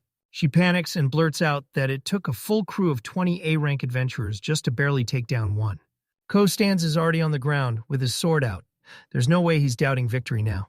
He insists you'll never know until you go for it. And he won't run a single step back. He says the thought of ditching someone just to save himself would sour his soul forever. A towering golem's single eye blazes bright, and it rockets forward with a crushing, devastating strike. A scorching laser beam blasts a glowing, molten trench through the earth right between them. The ancient weapon's head locks onto their every move, lining up for its next devastating blast. On the scorched steps of the burning ground, they finally understood just how deadly that laser really was, pure terrifying power. He immediately figures it out. If it's a laser, then it's got to be magic doing the aiming. He leans in and demands Iris explain how that last party tore through the monster. She says they went straight for the eye, the one spot orichalcum didn't guard. Iris sinks into despair, convinced they can't get anywhere near it, as long as that laser's still cutting the air. He smirks with full confidence, swearing he'll be the shield standing in front of every single attack. Iris fixes her eyes on him, and the shock on her face turns straight into pure disbelief. With his resolve burning in the air, she finally gives in, trusting him and nodding along with his plan. She smirks and dares him to prove he's worth 19 ranks, and he just grins back. Let's go. Together, they barrel forward, straight into the ancient war machine. The golem's locked in again, and in a flash, their sights snapped onto the CO coming straight at them. It blasts another brutal laser straight at its target, like it's going for the kill. Ko lifts his black spider gauntlet, planning himself to smash straight into the blast. A blazing laser rips into his arm, exploding with raw, thunderous energy. The golem just looms there, stone still, yet somehow Ko survives the full blast of its attack. Iris peers from behind him, eyes blazing with pure, jaw-dropping shock. Ko tells them his gauntlet's S plus absorption magic is sucking in the laser's power, like it's feeding off every blast. With a fierce grin, he announces, "With this power in our hands, we're winning no question." The golem keeps hammering forward with unbreakable fury, but every blow lands in nothing while its glaring eye burns bright as ever. Straining with every ounce of power, they shove forward together while the blistering energy beam keeps pounding them without mercy. The golem snaps its assault to a halt for a heartbeat, and for a split second its glow dims. Right as the opening cracked open, Ko screams at Iris to make her move now. Iris launches into the air with insane agility, vaulting clean over Ko's shoulder. She unleashes a savage, piercing battle cry as she drops down into the fight. She wipes the tip of her long spear clean and plunges it straight into the golem's eye. The lens explodes into a violent burst of sparks, crackling with raw magical power. That colossal golem reels backward, briefly blinded, utterly thrown off its footing. It whips its giant fist in a frenzied counterattack, smashing straight at the airborne Iris. He immediately reacts, ready to tear loose the power cramped inside his gauntlet. Thick black webbing bursts from his hand, wrapping straight around the golem's torso like a trap. He tells them the gauntlet can siphon absorbed magic and then blast the black spider's threads straight out. The golem charges forward until sticky threads latch onto its feet and yank its momentum to a brutal stop. The magical webbing groans under the weight, clamping down hard and pinning that monstrous, insanely powerful machine in place. With the golem pinned in place, Ko snarls, rockets forward, and drives in for the final crushing blow. He drives his sword down with a brutal two-handed smash, crushing the damaged head. The legendary orichalcum splits with a sickening crack and shatters to pieces from the single decisive strike. The bound golem crumples to its knees as its systems start collapsing one by one. It crumples into a smoking heap of dead metal as Cole watches on, triumphant. The battlefield goes dead quiet as Iris scans the shattered wreckage of their enemy. She snapped, voice trembling with disbelief. Wait, did we really just win? A system message hits Ko and tells him he's finally cracked enough experience to jump straight to level 38. One more message hits boom. The trial's officially done, and he's handed full master rights over the city. Ko stood frozen in pure disbelief, staring at the city like, wait, did I somehow become the owner? He whips around to the door and at last realizes he can finally unlock it. Iris blurts out his name and stops him cold before he can take another step. She thanks him from the bottom of her heart, telling him she's alive only because he stood between her and danger. As they stride along, he blurts out that he's the one who should be thanking her. Iris admits it. There's no way either of them could have pulled this off alone. She grins so hard it feels like fate, like we're about to become an unstoppable team. She flashes her smile back, no words at all. Just a clear, shared yes passing between them. He spins back to the shimmering door and declares, all right, time to go inside. The door flares with light, its system instantly reading his magic signature and rolling out the welcome like, "You're home, master." A deep, low hum rumbles through the air as the massive orichalcum door slowly grinds open. They stride into the ancient city, their silhouettes blazing against the light. Iris leans in and grills him about his wild, strange abilities, the item box, the auto collection, like, how are you doing that? She locks eyes with him and straight up asks if he really has that legendary transmigrated skill. She tells him that this skill is carved into the ancient legends of her people. Legends whisper about creatures from some far-off land, beings with jaw-dropping powers beyond anything we've ever seen. Ko breaks into a nervous sweat drop, realizing she finally cracked his secret. He finally blurts out that he's a transmigrator, then begs her to keep it totally under wraps. Iris nods, then leans in and asks if he'll spill more details. She leaned in and asked where he was really from, and you could tell she already suspected it wasn't even on his continent. He muttered to himself, wondering if she'd actually believe the impossible truth he was about to drop. He blurts out an apology, then admits it's something painfully hard to put into words. Iris tells him it's okay because she's carrying her own messy, complicated history. She says the only thing that truly matters is knowing he can be trusted. They point ahead at a glowing light and shout that their long trek through the tunnel is finally over. Ko and Iris lock eyes, pure understanding, and dive into the ancient city together, ready to uncover whatever secrets it's been holding. They sprint out of the dark tunnel, racing toward a blinding arched exit that spills light everywhere. Stepping out into the glare, they snap their hands up to their eyes, blinking hard and stunned by the brilliance. The world around them gets wiped clean, swallowed by a blinding, featureless white light. A blazing artificial sun looms overhead, glowing bright above a sky soft with drifting clouds. A soft stream glitters as crystal water tumbles over smooth stones and lush green grass. Sunlight blazed over a gorgeous valley, stretching out in front of them like a dream come true. Ko and Iris slam to a halt, and their faces twist into pure shock and total confusion. Iris fires the question at Ko. Did they really come all the way to that underground city? And he confirms it with a solid nod. They spot a faint grid etched in the sky, and it slams the truth into place. They're not just underground, they've been proving it. A sudden blast of noise hit Ko, and his face snapped from calm to razor-focused in the blink of an eye. He and Iris lock eyes. Both of them feel it, a threat creeping closer right toward them. They snatch their weapons and stand their ground, ready to clash in the tall, grassy plains. A shadowy blur streaks through the tall grass, charging straight at them at full speed. A gelatinous slime with sharp panic energy suddenly springs into view, blurting nonstop that it's not a monster. Turns out it's not a monster at all. A system window flashes and clocks it as a caretaker slime right under Ko's control. Ko and Iris finally exhale when they realize the creature isn't coming for them. It's not an enemy at all. The slime jitters in pure relief, and its plain little face lights up like it just won the day. It kicks off by announcing them as the caretaker slimes ready to serve their brand new master. Cole stared, totally baffled, as he questioned why the slime was using we in plural. A swarm of slimes erupts onto the scene, screaming that they've waited 4,000 years for him. The massive slime crowd snaps into a synchronized bow, and the whole swarm welcomes their new master at once.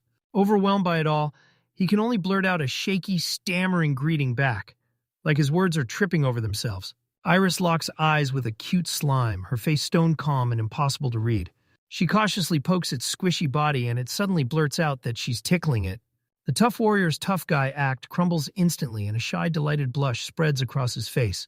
Cole watches her reaction with a grin, then leans in and asks, "So what are you doing?" Iris blushes, slams her hands over her face, and Ko keeps teasing her like, "So you do have a soft spot for cute stuff, huh?" She turns her face away, cheeks burning, and quietly admits she won't deny what he just noticed. The lead slime leans up to its master and blurts, "Can I tell you about the underground city?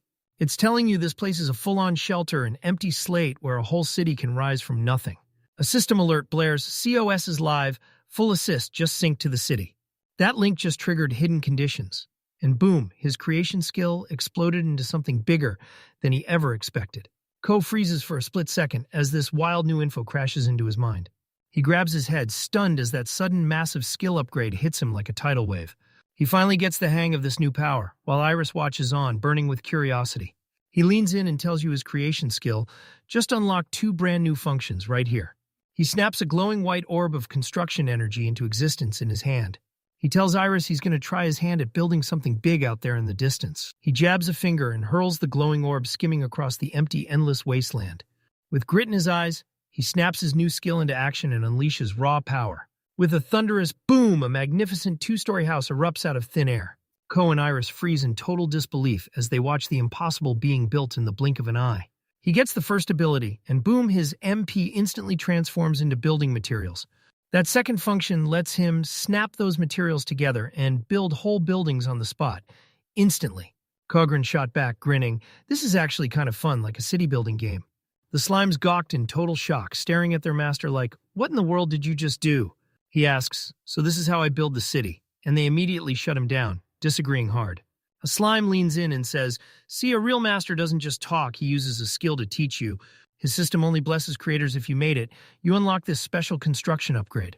The slimes finally figure out they can co-create a divine power that only a handful of beings are ever allowed to wield.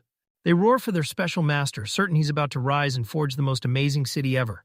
Iris blurts out that she's never even heard of creation, and then drops the bombshell that it's a world-shattering skill.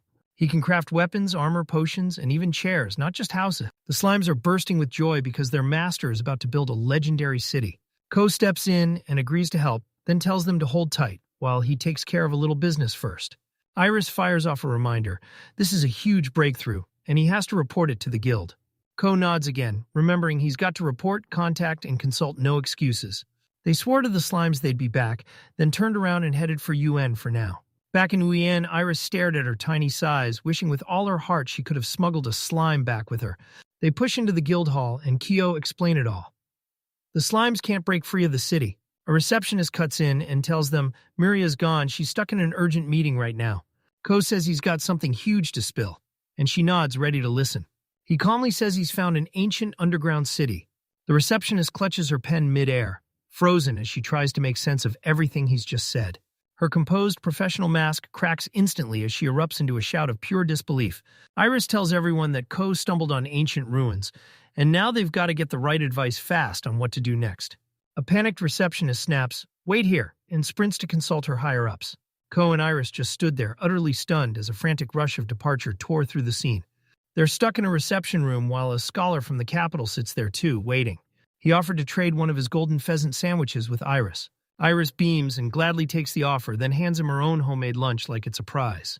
Her lunchbox bursts open with a mouth-watering meal prettier than it is delicious. Ko tries her basically fried chicken. He doesn't know if it'll hit his taste buds or totally miss. He's totally blown away by just how insanely delicious her cooking is. He lauds her cooking skills, and she grins and admits that cooking is her favorite hobby. She shuts her eyes for a second, letting the warmth of being praised sink in. He can't believe it today. Iris keeps showing him fresh, shocking sides he never saw coming. A loud knock at the door hits means the receptionist is probably back on the other side. The door slams open with a brutal clatter, and a brand new figure comes charging into view. A long-haired blonde man stumbles into the room like he just crawled out of sleep, eyes half-lidded and completely out of it. Ko had pictured the scholar as some older, quiet type until reality said otherwise. The man shoots a quick apology for the bulk, then lets his sharp eyes hidden behind those glasses lock in on you. He steps forward and declares, "I'm Relic D. Hubert, an archaeologist, and yes, the son of a duke." Ko realizes he should probably straighten up and use proper manners when talking to a nobleman. He goes to rise, but Relic shoots a hand out and stops him dead in his tracks. Relic demands they treat him like an equal, no matter how noble his status tries to sound. He tells you that those stiff, stuffy formalities drain the life out of him, leaving his body weak and wiped out. Once Relic is finally properly introduced, he wastes no time and cuts straight to the reason he's here. He couldn't hold it in. He practically begged them to spill every secret about the underground city. At the ruins, Relic freezes, staring at the city's entrance like it just stole his breath. He grins with wild excitement, pointing out that this giant door is forged from pure orichalcum. Ko can't believe it. Relic is losing his mind with excitement over just one lone door. Relic pushes him forward because the door already recognized his mana and opened the way. The door glides wide and a warm voice welcomes its master home. Relic quizzes Ko about why everyone calls him master, but Ko dodges the question like it's a trap. Ko says he used his mapping skills to track down the city, then rushed in to verify it himself. Outside, Relic is getting swamped, and he's stammering about the orichalcum golem. He's frozen in silence, staring in disbelief at the sun-blasted valley that shouldn't exist. Relic stands there, stunned, wondering, can this really be underground? He can't stop staring at the flawless recreation of a whole surface world environment. He blurts that this discovery will rewrite the entire timeline of archaeological history. No questions asked. A bright, cheerful slime skitters right up to them, bouncing like crazy as it welcomes its master back home. It morphs into a relic, then introduces itself like, "Hey, I've got you." A helpful caretaker slime ready to step in. Relic erupts into a silent scream, crushed by raw academic disbelief. He leaned in and grilled the slime, asking if it even knew who he was, an expert after all. Ko tells them, Relic is no ordinary expert. He's a full-on specialist in ancient civilizations. Relic points at the house and asks, "Did the slimes build this?" The slime brags proudly that its master whipped it into existence on the spot. He straight up confirms he can build without limits as the city's new master. Relic clocks it instantly. Ko is here to finish the unfinished city. Ko tells him, "I'm back, here's my report, and my condition is fine," before he goes charging into whatever's next. Relic in his grasp, he couldn't help but breathe in relief, because he sure as hell didn't plunder those historic ruins. He fires off a passionate thumbs up and swears he'll pay that favor back. Kozai's eyes light up as he asks, "Can I request anything?" He straight up asks them to teach him about the ancients, hoping their history sparks fresh inspiration. They pile into a living room and hit him with an impromptu lecture on relics. Relic spots the weird rule right away. Everyone stomps around barefoot inside the house. He remarks that it feels oddly familiar, like stepping into a Japanese home. He can't shake the feeling that this world might be his own far-off future staring him in the face. Relic cleared his throat and kicked off his detailed explanation like a grand announcement. He talks about an ancient civilization that once thrived thousands of years ago. Their mind-blowing magitech fired on all cylinders, and they launched straight for the stars. Most of today's tools are just knockoffs of the ancient relics they dug up.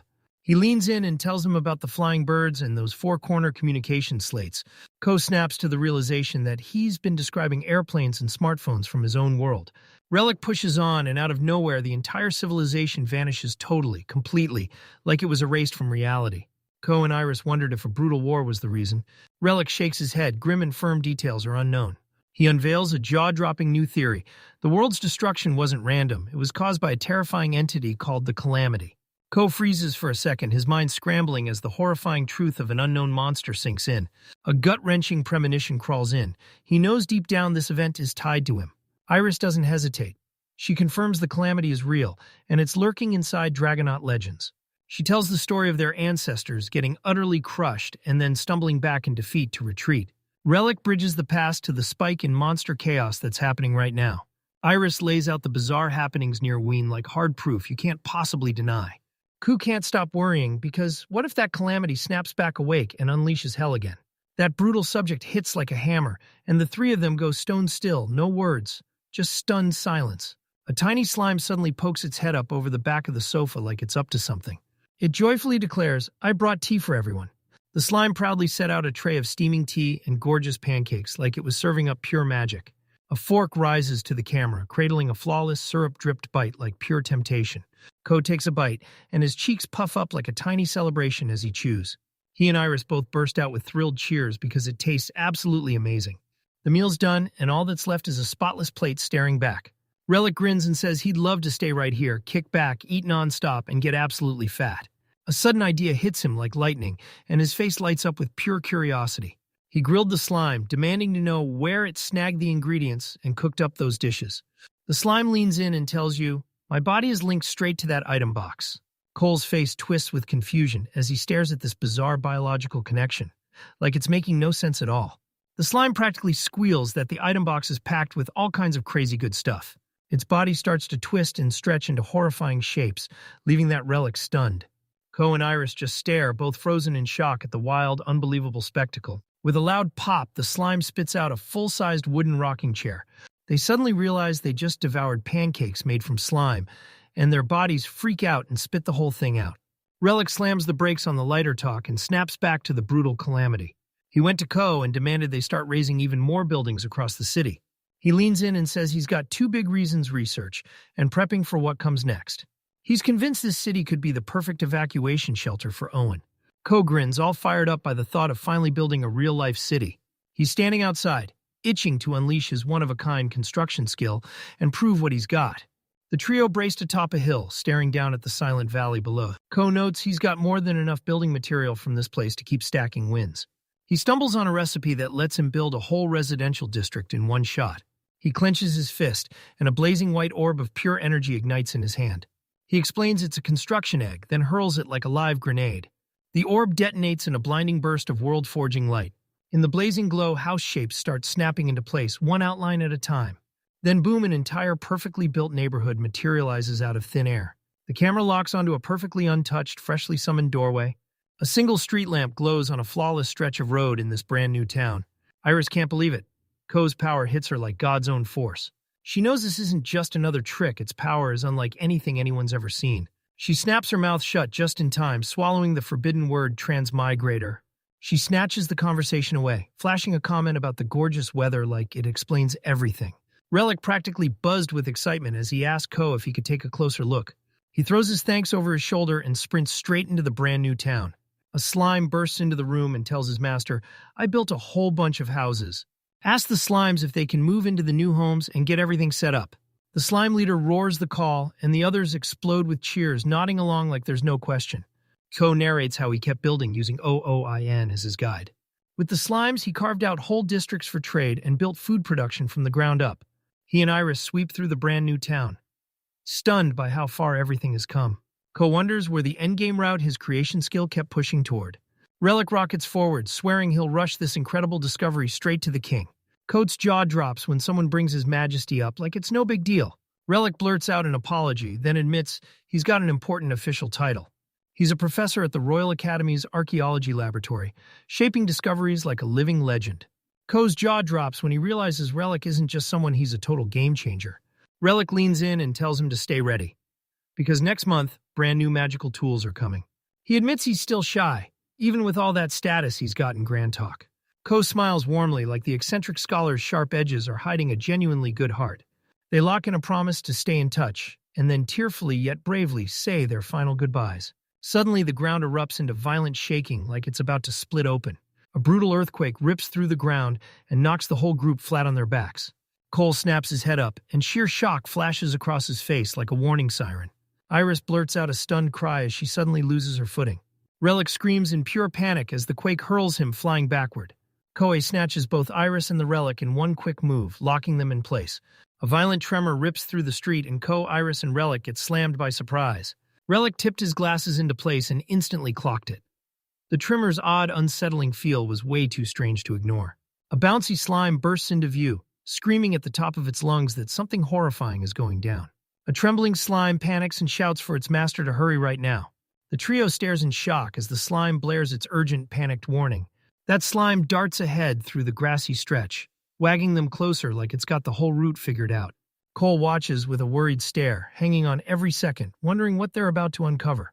They show up and boom, this massive black monolith has blasted up out of the earth, towering over everything.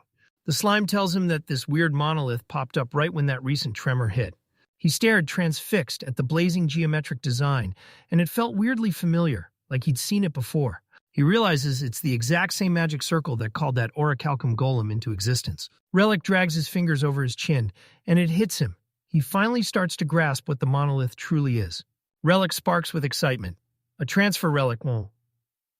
And bolts forward just before Ko can stop him. Iris presses for Ko's take, and he snaps that they can't just brush it off and pretend it doesn't matter. Ko and Iris lock eyes, both wearing the same unshakable determination like a vow. He strode forward and slammed both gloved hands onto the blazing circle. A brilliant burst of light engulfs the party the moment the transfer magic kicks in. They blast through a pitch-black void, lit only by tiny motes of light, flickering like distant stars. Stepping into a dark corridor, Cosmap's skill lights up one clear, straight route ahead. Relic showed up early, then spun back around with his face lit up by pure shock. He sprints toward Ko and Iris with his arms flung wide, practically glowing with joy. Ko comforts the emotional Relic, and the moment they see his care, they get choked up, completely moved. Iris pours out her relief and that he's safe, leaving the scholar practically bursting with joy. Ko's smile drops instantly when that weird noise hits from up ahead. Seriousness slams into his face. A faint, wet slap echoes through the corridor's dark throat. Ko yanked his sword out and barked at Relic to back off, because that potential monster was about to come crashing in. That weird rhythmic slapping sound keeps getting louder as whoever's making it closes in fast. A slime with tiny glasses pops into view and frantically blurts, "I'm not a monster." Every single one in the party freezes in total disbelief, staring straight at the sudden, unexpected thing they never saw coming. The slime straightens its glasses and squares up, ready to deliver a proper, formal introduction. It bows with charm, then introduces itself as the special Magain slime caretaker. It gestures into the darkness, silently demanding, "What is this strange place?" The slime bursts in and tells him they've finally reached the very deepest part of the city. It turns out this place is built to keep tabs on one of the calamities, a black dragon. Stunned, they all blurt the same phrase. Then one of them turns to the slime and demands it explain what's going on. He blurts out, voice shaking, "Does this mean there are multiple calamities out there just waiting to hit?" The slime nods and says, "Calamities are everywhere, how many though? That part's still a mystery." Relica can barely catch her breath at this mind-blowing truth, and Ira is totally stunned. The slime cuts in and goes, "Hold up, the real punchline of my message isn't here yet." It lays it out plain that Deep Region is locked up tight until the exact right conditions finally unlock it. Ko glares and demands, "Will the black dragon be brought back to life?" And the slime answers, "Yep, it's coming back." Everyone in the party freezes and stares in pure terror as the brutal news hits. Ko clutches his head and it hits him. This is the beast that wiped out the ancients. He can't stand it anymore. This world feels like a brutal game locked on impossible difficulty.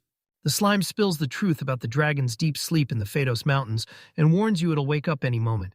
The slime promises it'll spill more details, so it pushes them to pack up and head somewhere else. The party trails behind, faces tight with dread as they brace for even grimmer news. They're marched into a huge, lifeless room where one lonely pedestal sits waiting. It reveals the orb as a viewing device and dares its master to touch it. Ko thrusts out a gloved hand and softly brushes the orb's surface like it's alive. The orb bursts with light, and you can tell its lock just shattered, and the playback is about to start. A massive hologram of a breathtaking ancient city flickers to life on the far wall. The crew realizes they're not watching the present at all. They're staring at a recording made 4,000 years ago. The screen flickers, and then the horrifying humanoid form of the black dragon lunges into view. A colossal sphere of deadly energy swells inside the dragon's gaping maw, roaring to life for destruction. Energy spirals like a storm inside the air, gathering itself and locking onto the city below, ready to hit with full force.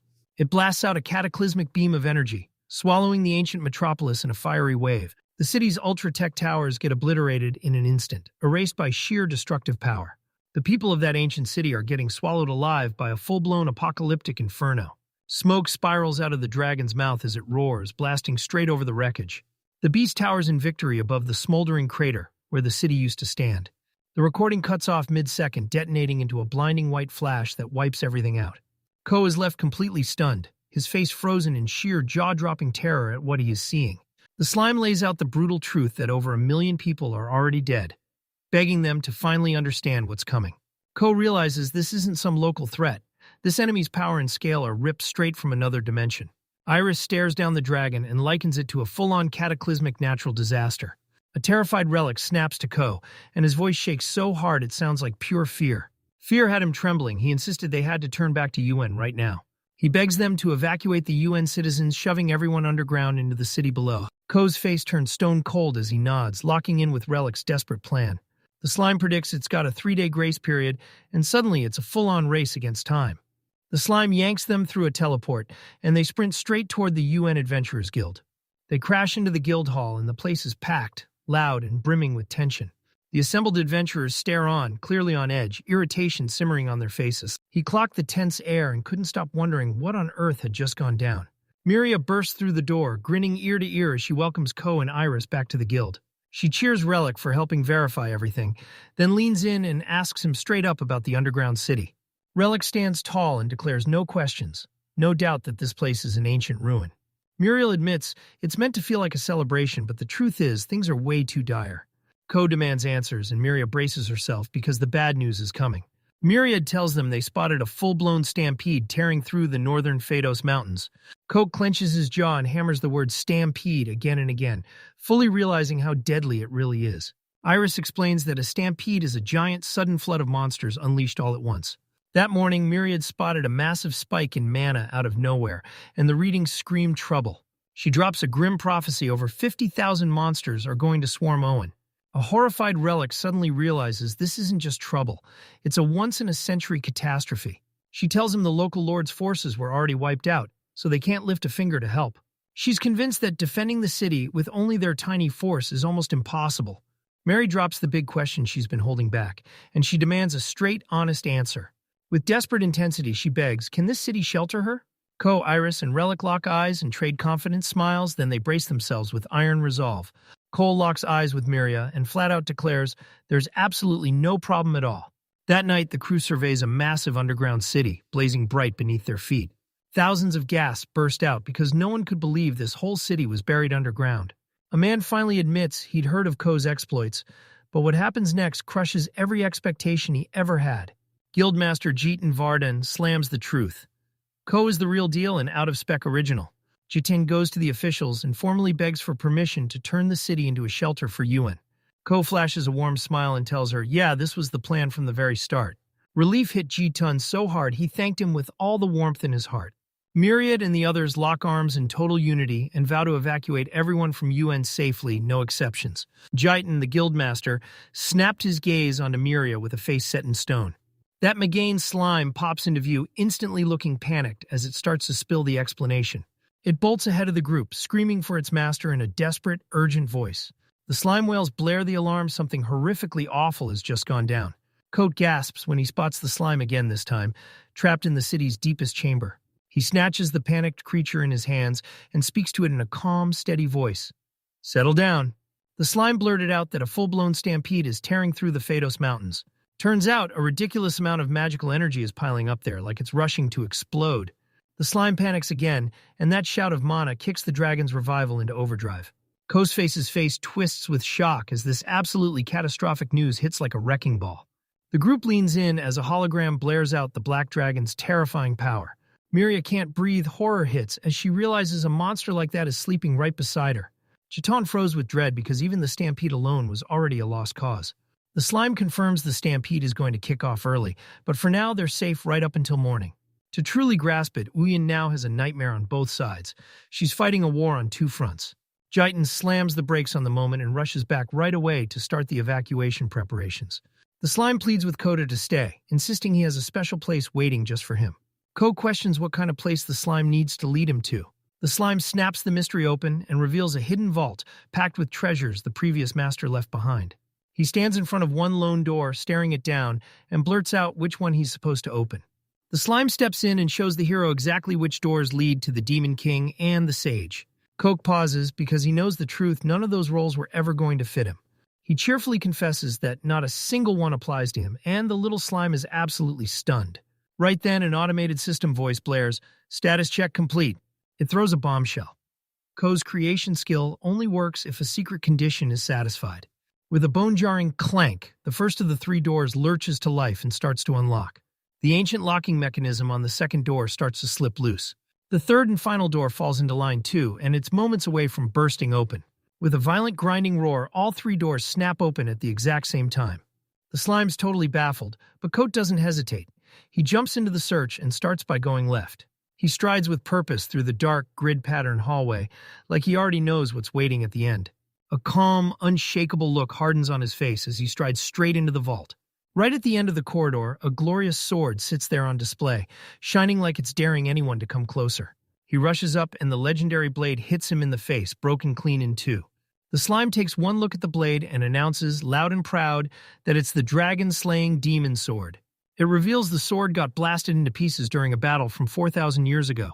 He points out the sword is forged for a true hero and then deadpans that he's nowhere close. He grits his teeth, then chooses to stash every last broken scrap in his item box anyway. A brand new recipe rockets into his mind, sparking the idea like lightning.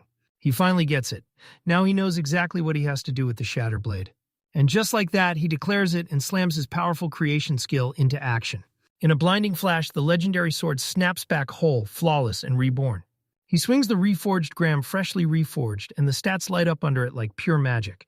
The Magain slime freezes speechless, its eyes spinning with pure, jaw-dropping disbelief. It stammers, asking how you fixed everything without playing the hero. It finally grasps that his creation isn't just art, it's a divine skill, God's own power. Ko leans in and drops the truth once the sword's stored away. The recipe for reforging it suddenly unlocks. A text box blasts the truth. This blade can pull off insane S+ dragon slaying power. He flashes a grin, fully believing he can finally take on the black dragon head-on. Fueled with energy, he decides to hit the other vaults next, and the slime happily goes along with him. As he steps into the Demon King's chamber, he freezes mid-breath, pure awe crashing over him. A massive quadrupedal war machine looms in front of him, towering like a rolling fortress. Or the slime instantly recognizes it as the perfect weapon to stop the stampede. Ko grabs it instantly, then triggers his item box with a blinding flash. Only a Demon King would dare to carry an item box that massive, and that's exactly what the slime is convinced of. Ko's system scans his item box, and it's freaking out, claiming it's out of spec with unlimited infinite storage. The slime clocks Ko firing up his creation skill again. A blazing magic circle erupts as he fuses the cannon with a second mysterious item. With a thunderous roar, a towering bipedal golem starts to take shape, piece by colossal piece. The mighty destroyer golem is fully formed, and its stats blaze on screen. Ko is blown away, locking onto its shocking title as an ultimate weapon. The golem's eyes ignite in a bright glow as it meets its brand new master for the very first time. It finally reaches out, palm open, demanding COS orders. The golem thumps its chest and vows, stone-cold confident, that it'll stop the stampede. It even throws the slime a thumbs up and tells it, straight up, to cooperate. The golem dips into a respectful bow, standing ready as Ko prepares to unleash it. They charge to the final door, smirking at the slime that went quiet. Inside, there's one gigantic black scale split straight down the middle. The slime locks onto the artifact and declares it the shield of the dragon god. The dragon smashed it to bits, but the slime is still convinced Ko can put it back together. Ko gritted his teeth, then slammed his creation skill into action right over the shield. He can't stop wondering how that legendary divine artifact could be made even more powerful. He narrows his eyes, and you can practically feel his gut screaming that something's off. To his shock, he realizes he can't fix it no matter what he tries. The slime hints that he's got to be missing the exact materials needed. It basically shrugs and admits it doesn't have a clue about the exact recipe details. It uncovers the one thing he needs, the crimson orb of the dragon god. Kozise knew he couldn't just hop to another country and get it right now. He declares that Graham and the golem are all he needs for now. The slime thanks Ko again and again, so intensely you'd think his kindness just rewrote his whole life. Then it hands him one last sweet bonus gift, like the universe saying, "Good job, you earned this." The slime flicks out a tendril, and it instantly ignites with a gentle, shimmering glow. It calmly slips a tiny, glowing orb into Ko's hand. The orb melts into his skin, flooding him with a warm, satisfying rush. Cole stares at his hand, shocked as a surge of power slams into him all at once. The slime grins and declares that the spirits are ready to rush to his side whenever trouble hits. Ko pats the slime gratefully, praising it like it's a dependable power source he can always count on. He pauses mid-breath, itching to figure out what the spirits are exactly. The slime leans in and tells them the truth. Slimes are born from raw, powerful human emotions. Later that night, back inside the house, a heavy quiet finally settled over everything like a blanket. Cho asks Iris for a fresh update on the evacuation efforts, right now before everything spirals again. She radios in that everything's running smooth as glass, and there's not a single hint of panic. Ko finally exhales in relief, and Iris leans in, asking how his own preparations turned out. He leans in and reveals the deadly weapons he's pulled straight out of an ancient vault. Iris listens in perfect silence, eyes narrowed, wearing a serious, deeply thoughtful look like she's unraveling something important. Seeing her tense demeanor, he leaned in and asked his co-ass what was really on her mind. Iris finally decides she's done hiding. She's going to tell him the truth about her mission. No more secrets. She spills that she fled her homeland with one burning mission track down the dragon god's shield. Ko is left utterly speechless, frozen in stunned silence by the shock of her own revelation. She tells him the shield vanished 4,000 years ago when the calamity ripped the world apart. He finally clocks the shattered scales a real problem and decides he's got to get it back to Iris right now. An idea hits him out of nowhere. He grabs Iris's attention and orders her to wait while he shoves the pieces together. Cole stares on with a razor-focused look, and you can practically see his plan snapping into place in his head. Iris tried the Wonders Aloud spell, praying Ko's insane creation skills could actually patch that shield back up. He tells her flat out that it can't happen yet, because he doesn't have the crimson orb he needs. Iris totally blindsides him. She casually drops the bomb. She's got the legendary orb with her. She plunges her hand into the pouch at her side, ready to pull out the sacred treasure and blow everything wide open. She lifts the glowing crimson orb of the dragon god, and its power hums in the air like a warm, unstoppable pulse. Ko snatches the artifact, and the instant it hits his palms, gentle warmth spills into his hands, stunning him. She tells him the ancient legend, urging him to use the orb exactly as prophecy demanded. Ko doesn't hesitate. He unleashes his power on the spot, determined to reforge that divine item. A dazzling blaze pours from him as he locks in, pouring his will into creation. The blinding light fades, and there it is, an awe-inspiring, freshly restored shield held tight between them. The magical circle blazes with dazzling light as the last stroke of creation finally seals the spell. He proudly lifts the dragon god's shield, shining again and perfectly restored. Iris's eyes go wide when a status window pops up and shows the shield's mind-blowing divine power. She scoots in close, breath caught, whispering in pure awe as she studies the divine artifact. Iris tilts her chin up, and a thoughtful, slightly worried look flashes across her face. Seeing that strange look on her face, he presses, "Is everything okay, or is something wrong?"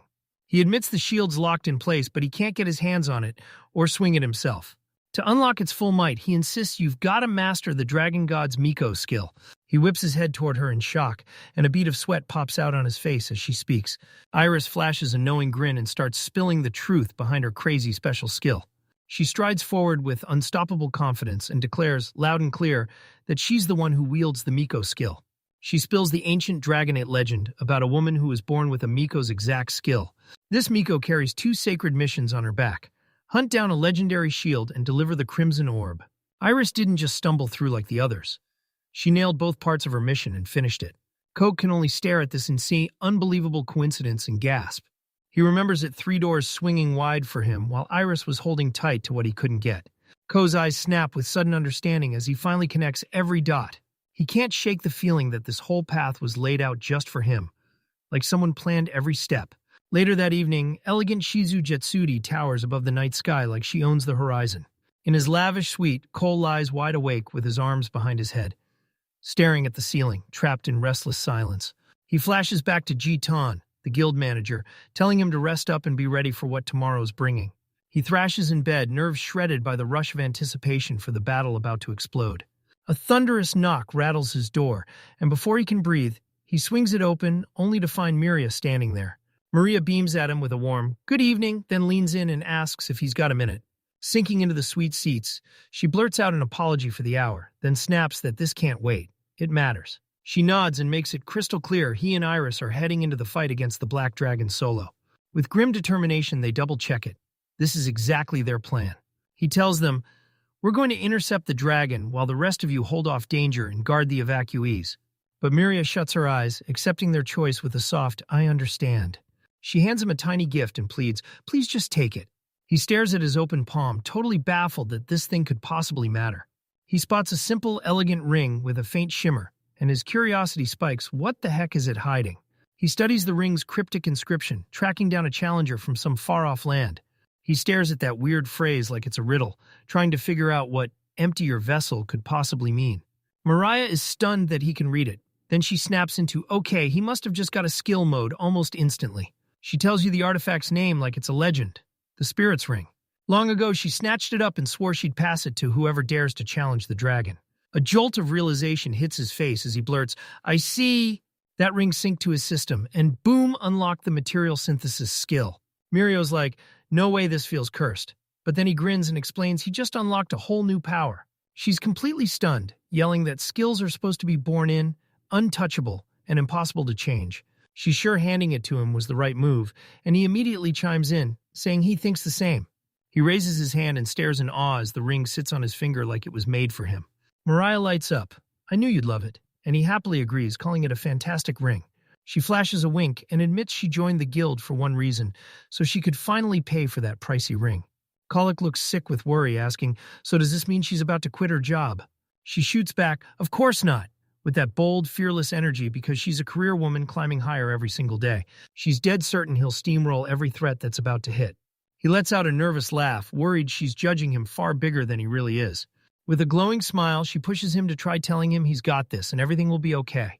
He flashes a small, confident smile, powered by the fact that she believes in him without wavering. With the pressure finally gone, Cole lets out the biggest, most heartfelt yawn, like a weight just lifted off his chest. His yawn spreads like a spark, and Miria can't resist. She lets out a matching yawn. They burst into laughter, clocking the fact that it's way too late, and sleepiness has finally caught up with both of them. Maria stood there for a beat, then decided it was time to head home, while he told Ko to rest well. They trade heartfelt goodbyes, pounding each other with promises to be okay before tomorrow's fight. The very next morning breaks, and the sun climbs over the elegant inn's roof like it's starting a new chapter. Ko slumps on the edge of his bed and steels his mind, readying himself for the fight that's coming today.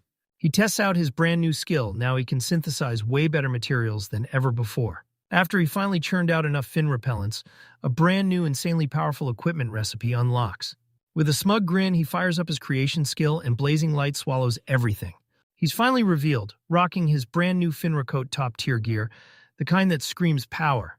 With a grim, unshakable stare, he decides this is it, time to move. His battle gear is finally locked and loaded now. All that's left is to smash into the fight with everything he's got. The evacuated people of UN stared in disbelief as they stumbled into the insane underground city, jaw-dropping at every corner. The citizens and the slimes burst into cheers together, swearing they'll give it everything in their brand new home. He cleared his throat, ready to speak to the massive crowd of evacuees. He whips his back to the camera and stares down the massive crowd roaring in front of him. He steps up, declares himself the city's master, Kokusaka, an adventurer sworn to Muin. He inwardly winces at his own stiff, formal tone, like he's realizing it's way too late for fancy niceties. He tells them, your living place is set now, just follow the guild's directions. Amid the crowd, a man spots him and blurts his name, then demands, wait, are you really the Bear Slayer? They spot him from the town quests and can't help but gush about how kind he is. Iris leans in with a warm, knowing smile, and you can tell she's thrilled that he finally got accepted. He steps up in front of the crowd, towering, steady, and pure authority that makes everyone feel safe. He lets out a relieved laugh, but embarrassment still crawls in because everyone thinks so highly of him. Hastened footsteps pound through the streets of the new city, echoing like a warning. Miria barrels through the crowd toward him, yelling his name with pure, desperate urgency. She gasps and blurts out that monsters have started crawling out in the Phaedos Mountains. His expression turns stone hard as the truth hits. This is it. The stampede is finally about to crash down. Iris presses for answers about the evacuation, and Miria admits they're only 70 done. With a grimace, they realize at this pace, they're not going to make it in time. Myriad chokes up and begs them to stop the horde, apologizing through tears for the crushing burden she's dragged onto them. Iris beams at them, cheerfully admitting they're just glad they were bored and even happier they got the work. With grim resolve blazing, Ko and Iris march straight toward the oncoming army. The Phaedos Mountains loom beneath a bruised, cloudy sky, and dread hangs in the air like a weight on your chest. On a huge, lifeless stretch of land, Ko and Iris brace themselves, staring down the storm that's about to slam in. Ko states will rush in and cut off the enemy right here, right in the stretch between Uain and the mountains. Iris stares at the uncovered spot, but Ko grins and tells her, don't worry, this is totally fine. He shoots his hand up, and a blazing magical glyph erupts straight from the ground. Iris gasps so hard her hand shot up to her mouth, stunned into silence. Golem, the massive destroyer, slams into existence. As Ku explains, they'll get wrecked no matter what. Iris calls him out on the spot for being out of spec, and he just sheepishly shrugs it off by crediting his own special talents. The golem steps up to its master, then demands an answer. Are you ready? This is my first deployment. Ko tells the golem to step into the spotlight, and it jumps at the chance, brimming with readiness. With a blinding flash from its optical sensors, the ancient weapon roars to full life. The golem snaps into a brutal power stance, and steam bursts from its joints like it's seconds away from unleashing hell. It blurts out its thanks to its master, buzzing with pure pride now that it finally gets to see action. Ko shoots back with a slightly awkward but totally confident reply, cutting through the golem's loud, rambunctious noise. Iris blurts to Ko to watch the ground because the moment it starts trembling, something ominous is coming. A massive horde of monsters crashes in, and the CO remarks sparks like, "They're finally here." Co-ass Cyrus asks if she's ready to fight, and she answers with a confident yes. The golem hums as its high-output laser is fully charged, waiting on the master's command. Coke shuts his eyes and, with terrifying calm, admits to himself he gets it. His eyes snap open, and that confident grin spreads as he jabs a finger at the horde. Ko stands before the towering golem, then slams out the order attack. He barks a command at the golem, and the beast swings into action, wiping the oncoming enemy horde clean out of the way. A colossal burst of energy screams across the empty wasteland, slicing straight toward the monsters. The beam slams into the horde and detonates in a blinding cataclysm. The ancient war machine rips into action, blasting a relentless torrent of pure destruction straight from its main cannon. Iris stares in awe, breathless as she whispers about the jaw-dropping power she just witnessed. A massive blast of smoke and dust erupts from the impact site, blasting straight into the sky. A status window pops up and blasts the news code just hit level 71 from Achilles. The golem hisses out steam, shuts down completely, and then declares, "All right, cleanup starts now." Ko grins, announces it's their turn, and tells Iris he's taking the left flank. Iris laughs and dares everyone to compete if you lose. You've got to take the winner out to dinner.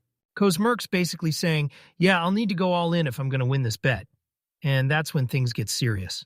Side by side, the two adventurers and their gigantic golem thunder straight into the last wave of the horde. Coke grabs this perfect moment to put his Fenner coat to the test. He taps his coach's Yixarang ability, Divine Speed's Blessing. Then the world starts moving like lightning. He stands there in awe, watching everything around him grind to a crawl like time itself just stopped moving. A giant spider-bodied monster rockets toward them, still terrifying. But its movements have slowed down, making its next move painfully easy to read. With impossible grace, Cole springs into the air above the charging beast, sword cocked and ready to strike. With one smooth, lightning-fast move, he slams Graham down and splits the monster clean in two. He doesn't even pause. He screams with raw fury, then immediately charges straight for his next target. He ducks under another spider's reach, blade cocked high as he lines up an upward slash. The second monster gets dropped just as fast, totally helpless to even react to his lightning speed. He stands in the middle of the carnage, and that insane burst of speed leaves him gasping, just a little out of breath. He finally gets it. The insane power comes with a brutal price, and it drains a whopping 60 of his MP. He decides he'll only use that skill in bursts, leaning on his natural MP regen to carry him. One of the last spider monsters whips around and bolts for the escape route right off the battlefield. Kos flashes a sly smirk, refuses to let it slip away, and goes in for the final blow. Graham decides this is his moment to test what his sword can really do. With a thunderous roar, he rips into the field and unleashes the Goddess plus War God's Cleave. A surge of pure energy bursts from his sword, streaking straight toward the monster. The monster gets split straight down the middle by that brutal ranged attack. He powers up again, hitting level 72, and he can't help but notice his stats are getting ridiculously impressive. He realizes the cleave grows longer and deadlier the more mana he pumps into it. With fire in his eyes, he decides to test the War God's Cleave at full power. Suddenly, his sword Graham starts ripping with violent, wild vibrations right in his grip. He hoists the blazing, humming sword overhead, squinting like he can't believe what he's seeing. A system message screams that the Black Dragon is back. And boom, his dragon-slaying skill snaps to life. A grim smile snaps onto his face as he realizes the real battle is about to kick off.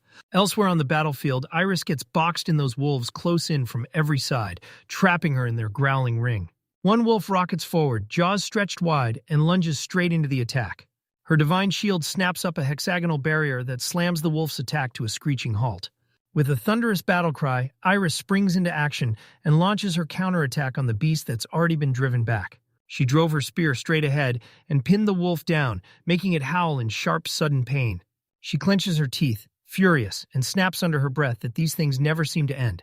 She keeps carving her way through the non-stop swarm of snarling wolves, and you can tell she's done this 1,000 times. Right in the middle of the fight, she snaps, still eyes bulging with pure alarm. In a blur of motion, Ko vanishes into her space and reappears right beside her, leaving her wide-eyed and shocked. He blurts out an apology for interrupting, and she's stunned at just how instantly he showed up. A crimson orb sunk in her shield starts to throb, flooding the armor with a sinister, dark glow. His face hardens. He snaps at her to quit messing around because the Black Dragon is almost here. Iris freezes, totally stunned and utterly speechless at the terrifying truth that just explodes in front of her. In a jolt of panic, she blurts out to him on instinct, shouting, "Master!" She tells him to zero in on the Black Dragon, while she wipes out the last monsters. Ko nods and thanks her, and she lets out a quiet little laugh at how their moment just played out. She says they click perfectly, and he nods like, "Yep, we're partners in this fight." Coke hurls insults at his map, remembering the black dragon is still dozing in the Phaedos Mountains. The map screen lights up with the exact spot where the dragon is about to crash into the world. He pitches the idea to head to the location, and that determined Iris nods, ready to go. With their weapons in hand, the two heroes sprint straight for the jagged mountain peaks in the distance. They sprint through the forest, jaws clenched and eyes sharp, feeling that brutal arrival closing in. They tilt their heads upward, and there it is, a giant pitch-black sphere hanging in the sky like it's watching them back. A lethal crimson burst erupts across the ominous sphere, cracking it open in electric threads. Ko and Iris freeze in shock, eyes locked upward, bracing for whatever hits next. They huddle shoulder to shoulder, staring as the dark sphere throbs with power that screams the world's end. Realizes with a wave of dread that it looks exactly like an egg right before it hatches. The crack tears open in a blink, ripping off a huge chunk of the sphere's dark shell. Cracks raced across its surface as the sphere finally tore apart completely. In a last explosive boom, the entire sphere fractures apart, bursting into blinding light. A terrifying roar cracks through the air as the dragon's massive fang blasts out of the light. The colossal bee's spiked tail and leathery wings burst out of the chaos, tearing open the moment as they unfold. The black dragon of annihilation bursts fully into the world, radiating pure apocalyptic power. He spotted the beast's roots as the real calamity, the black dragon. The dragon's giant slit eye snaps onto them, and cold ancient malice floods the air. It snaps its jaws wide and unleashes a deafening roar that rattles the very heavens. Ko winces, choking back the shock as the roar comes at him so hard it feels downright unreal. He claims his skill shields him and quickly checks on a struggling Iris, demanding to know if she's okay. Iris warns him not to underestimate the dragon's unbreakable will on race day. Ko watches her with a tiny proud grin, totally blown away by how fiercely she keeps standing. His appraisal skill shows the truth only a demon sword built to slay dragons can cut it down. He looks at Riley and thinks, if I hadn't found Graham, I'd be stuck with a flea. With a smug grin, he swings his arm forward and says, all right, let's kick things off with a warm-up first. The black dragon hangs above the clouds so high that a direct strike feels downright impossible. Ko holds the reforged sword with Graham, and a determined smile flashes across his lips. He hoists a massive blade over his head and screams a battle cry that shakes the air. Right beside Iris, he rockets forward and smashes out a brutal, sweeping burst of energy with his sword. The black dragon glares down from on high, its glowing eyes burning with razor-sharp intelligence and pure malevolent fury. A brutal energy wave slams into the dragon's wing, blasting out a violent spray of dark blood. The colossal beast throws its head back and unleashes a gut-wrenching roar that rattles everything around it. Kogren clocked it instantly. His strike was actually landing, and the beast was starting to buckle under the damage. The dragon grips its wounded wing with a death claw clutch, and that gash screams in pain, but it won't kill it. Confident as he steadies Graham, he grips his sword tight, sure he can slice through the fight and win. The dragon yanks its jaws wide, and inside its throat, a spiraling storm of apocalyptic fire begins to churn and gather. Kazai's eyes narrowed as he sensed the crushing power surging through the dragon's attack. He yells to Iris and puts the whole fight in her hands as she lifts her shield and gets ready to guard them. The Iris swears she'll repay her life debt, promising, with iron resolve, that she'll protect him no matter what. She snaps her command into place, and the dragon god's barrier erupts, a gigantic hexagonal shield shimmering into existence.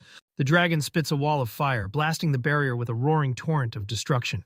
The beam crashes into the divine shield, and it refuses to crack, standing firm against the apocalypse-level power.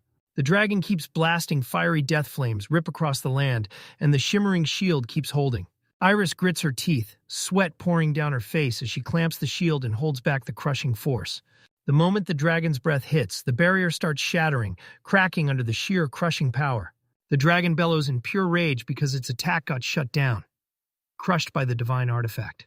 Raging, the black dragon blasts into the sky, its massive wings hammering the air with raw power. It spins through the air, and its eyes snap onto the two adventurers waiting below. Ko and Iris stare in panic as the dragon coils up, ready to make its next devastating move. A colossal monster plummets from the sky, claws bared as it tries to tear them apart in one brutal strike. The dragon's claws rocket into the dragon god's barrier, smashing it with jaw-dropping force.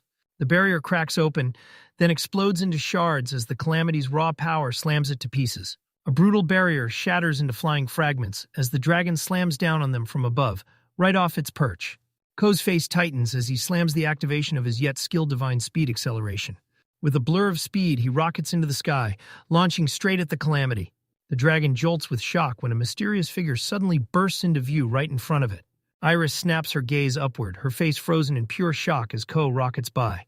Terror flashes across her face as she sees him charge into the dragon's lair alone. Iris lunges in front of him, twists the hit aside, and he can't help but thank her. Ko declares his top priority is simple: stop the dragon from moving. He snaps his black spider gauntlet forward and grins as its power explodes. A brutal black web bursts from his hand, streaking straight at the dragon like a fired net. The web snaps tight around the dragon's midsection, cinching it down hard while it hangs in midair. The bound dragon slams out of the sky and tumbles out of control, dropping like a nightmare the moment it loses the fight.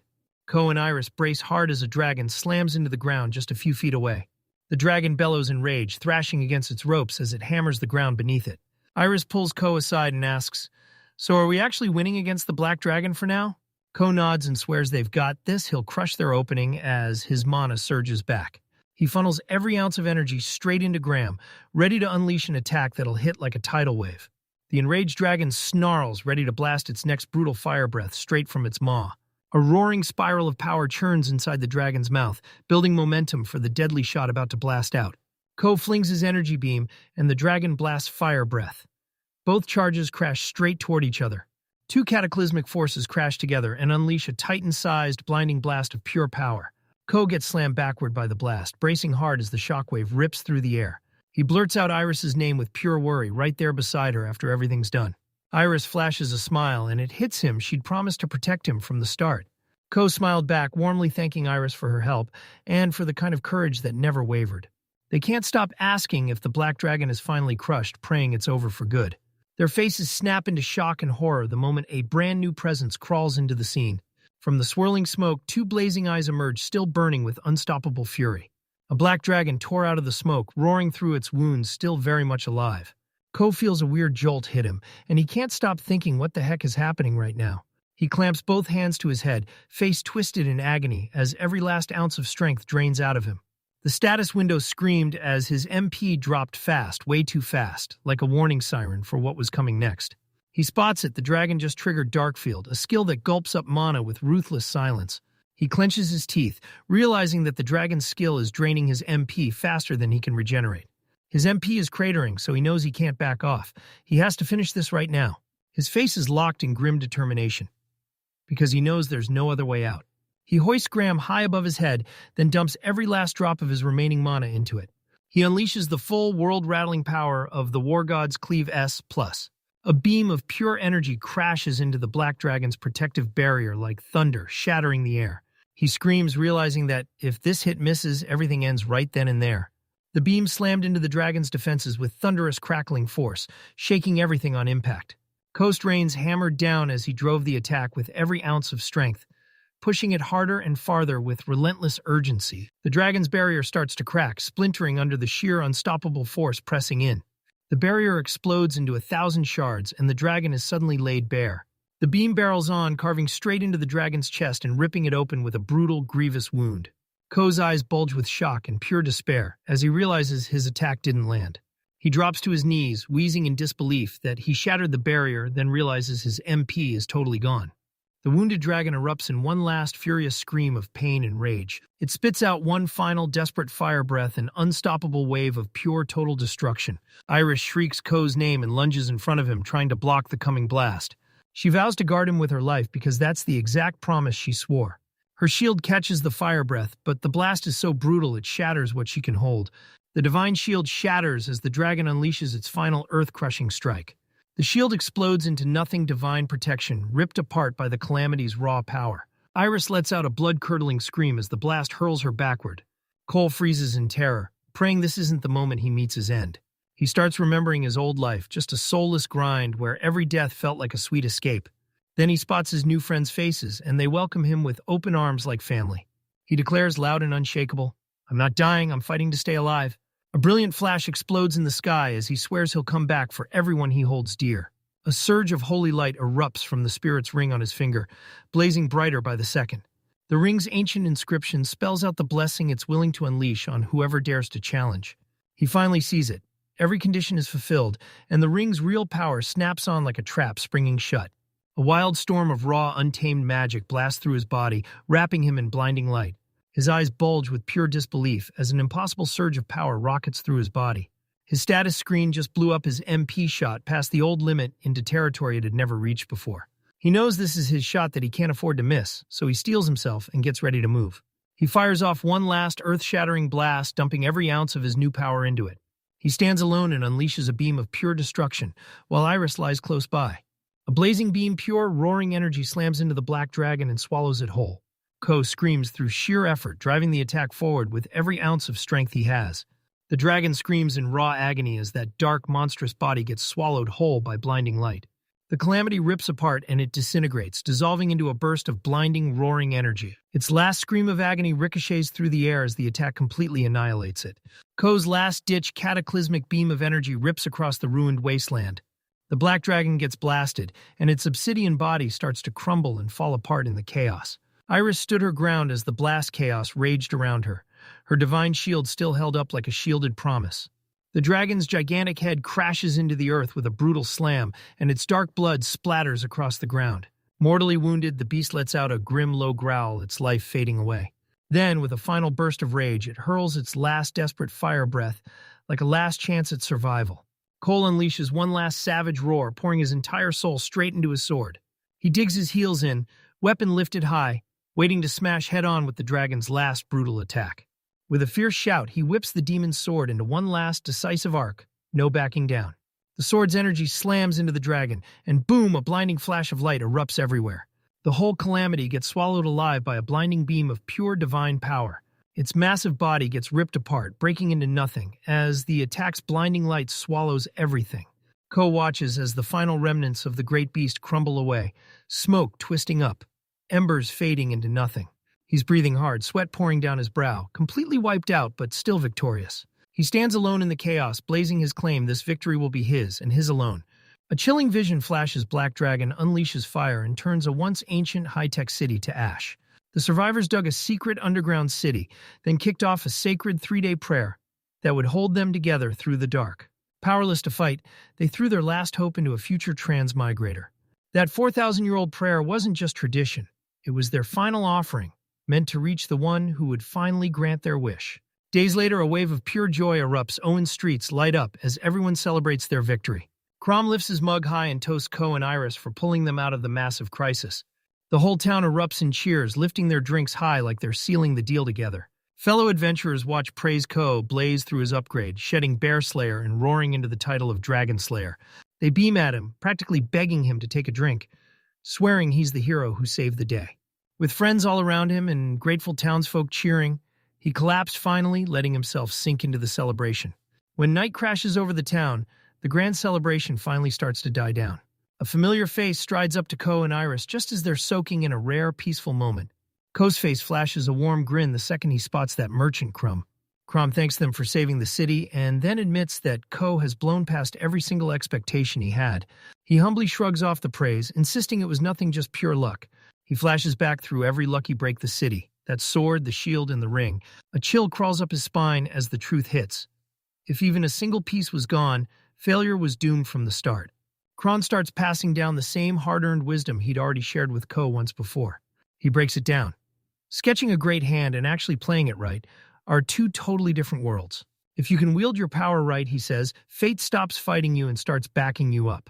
Ko asks if you call it luck, that fire is just a piece of his own power. Chroma nods and goes, let's team up, use my gifts to pull in miracles and pull off something legendary.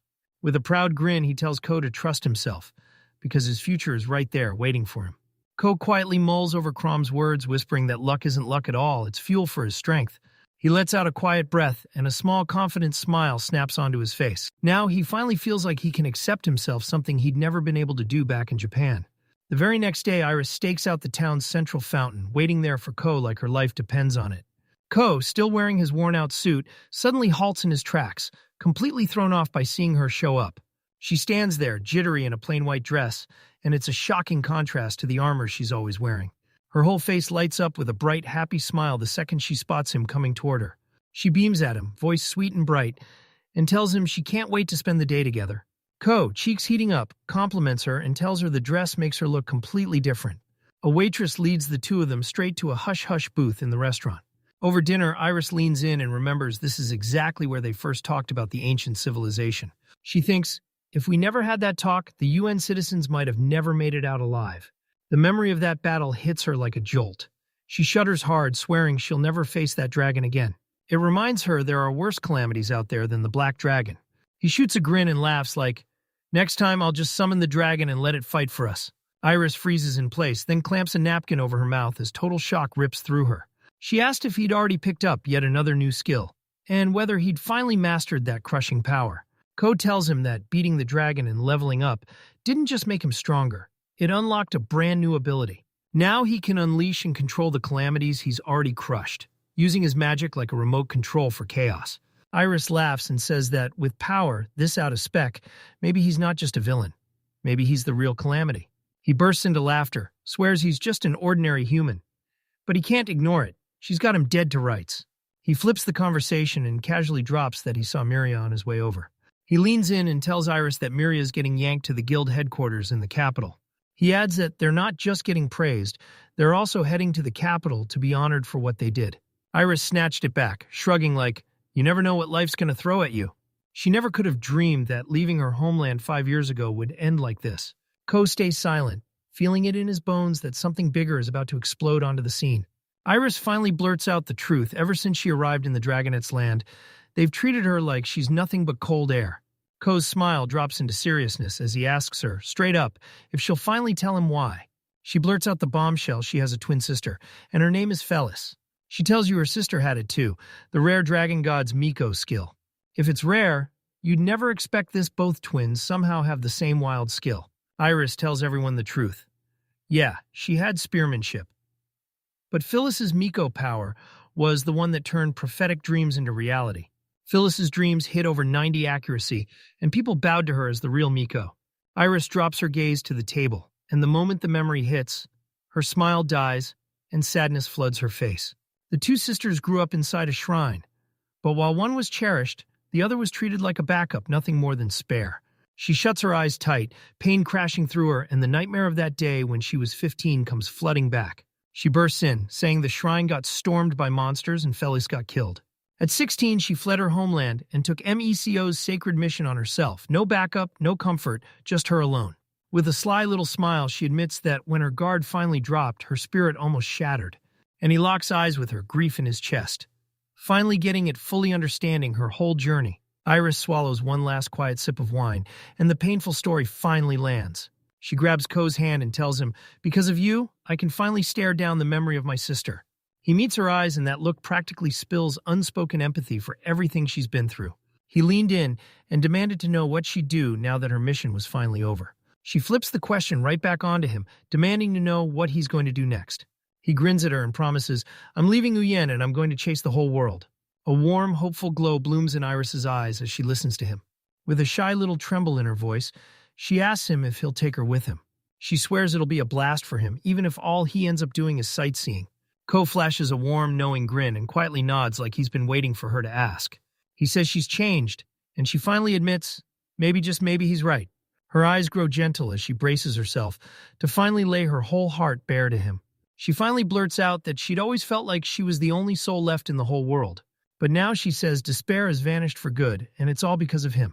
She locks eyes with him, and gratitude floods her chest, along with a spark of hope she never thought she'd feel again. She looks at him and sees the black spider all over again. The guy who didn't just save her life, but rescued her soul too.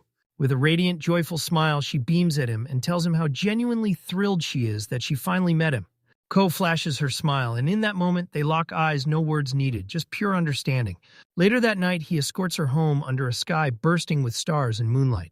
Right in her doorway, she snaps her face into hiding, and he blurs out, "What's wrong?" Flustered to the max, she blurts, begging him to wipe out that deep, emotional talk they just had. Mortified by her confession, Iris blames the wine and buries her face in pure embarrassment. She peeks through her fingers, praying he'll finally admit, does he really remember absolutely nothing?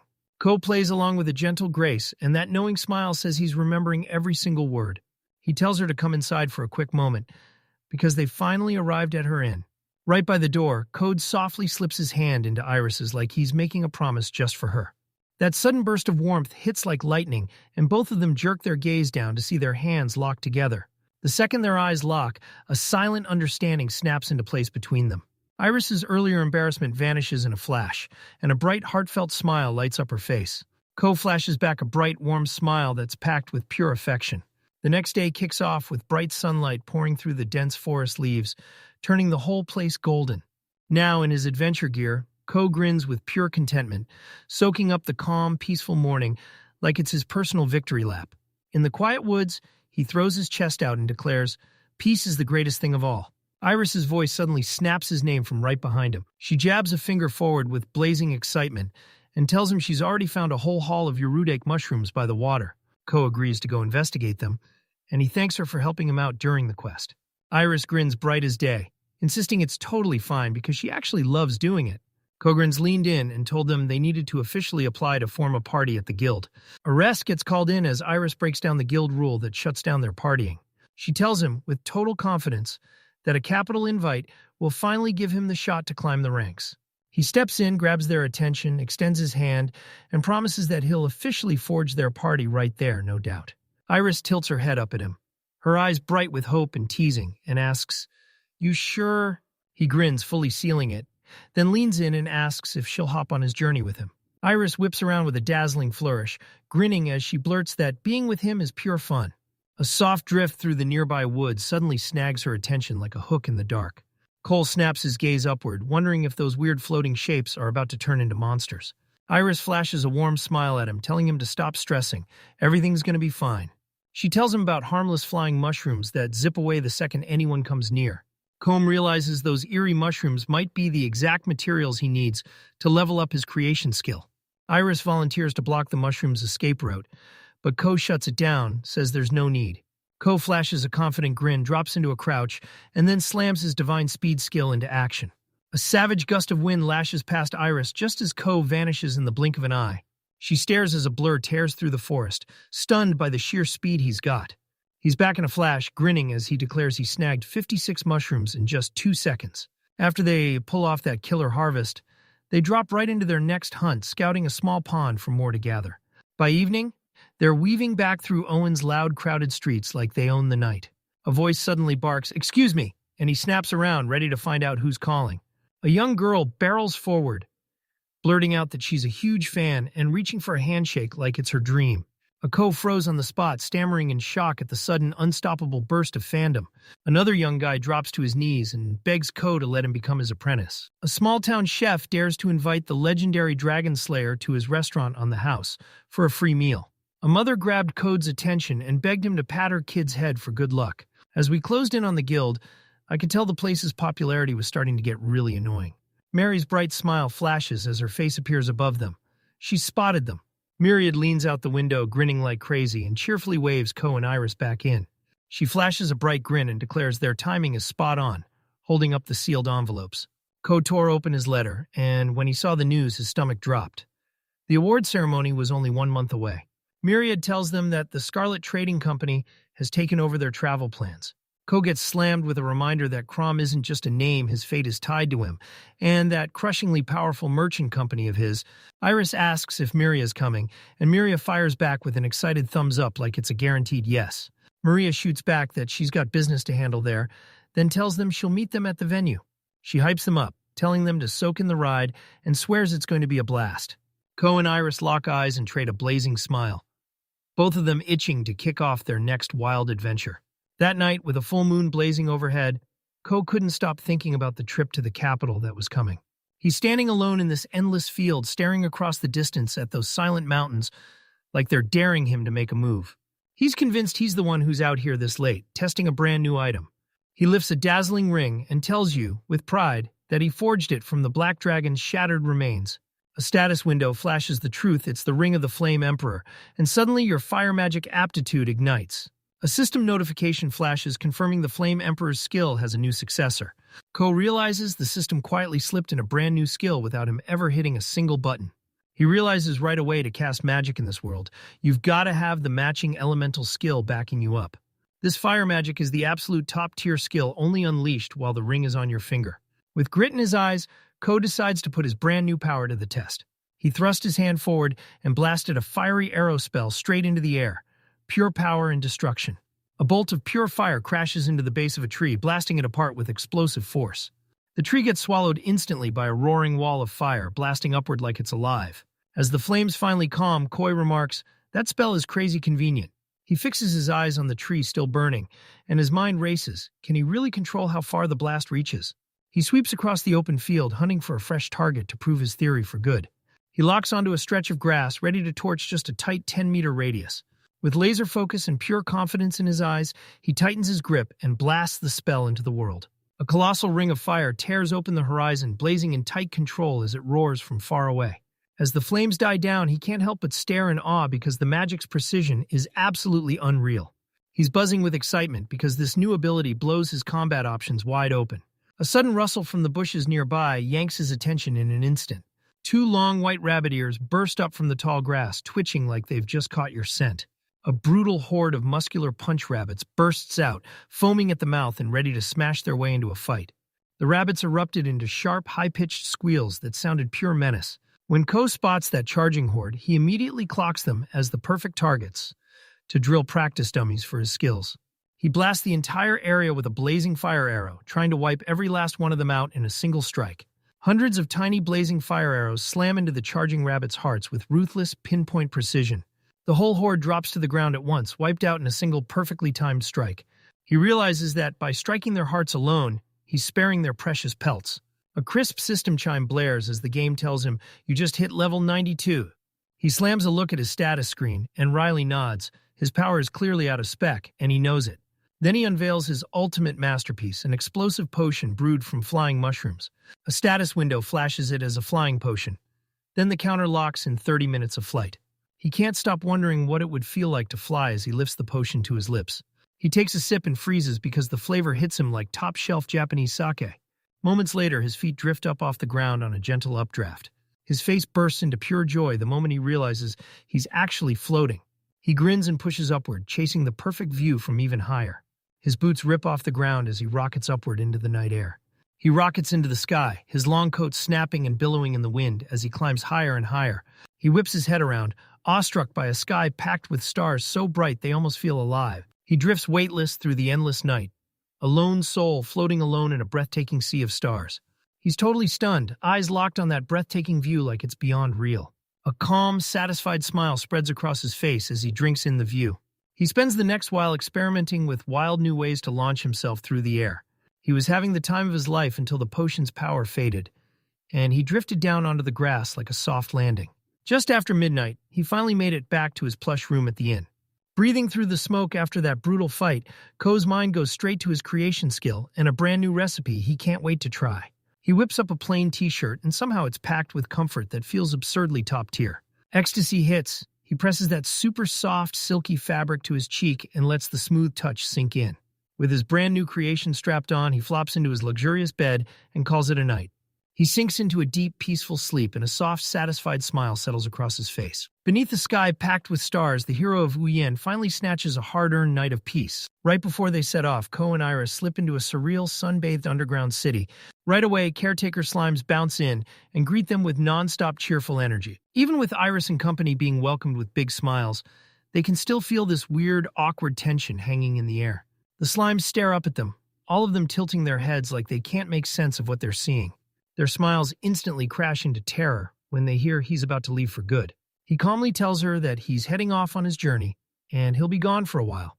The slimes are devastated, but he quickly steadies them, telling them to perk up and be okay. A fearless slime blurts out its biggest wish, joining him and tagging along on his travels. A system ping flashes a lifeline, rewire the city's code, and snap free that one slime. Without a second thought, he co-orders the system to launch the update now. The tiny slime gets blasted by a sudden burst of brilliant, warm light. It looks up at its master, panicking as its body starts to glow. He tells them the system's upgrading because once it's done, it'll finally grant its wish to escape. The slime blurts out, stunned and hopeful, "Wait, I can really stay by my master's side." It bursts with joy as it finally earns the title of its master's official traveling companion. Then the system demands he name his brand new companion properly. Right now, Iris tosses out a playful name tied to its species, but Ko just won't buy it. He instantly buys into the idea that copying its kind is the perfect place to begin. A soft smile blooms across his face the moment the perfect name hits his mind. He drops into a crouch and offers her a smooth, elegant name, Sarera.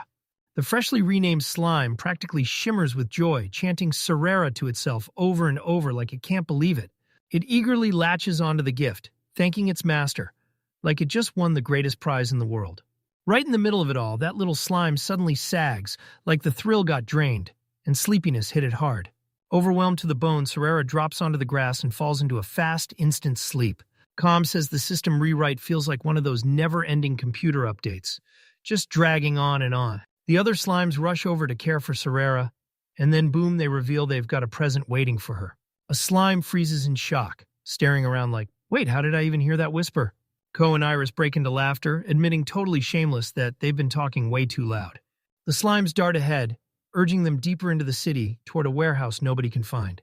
They chase those shockingly fast lines, their curiosity sparking as the gift ahead starts to feel real. Inside, they stumble on a breathtaking lineup of carriages left behind by an ancient civilization.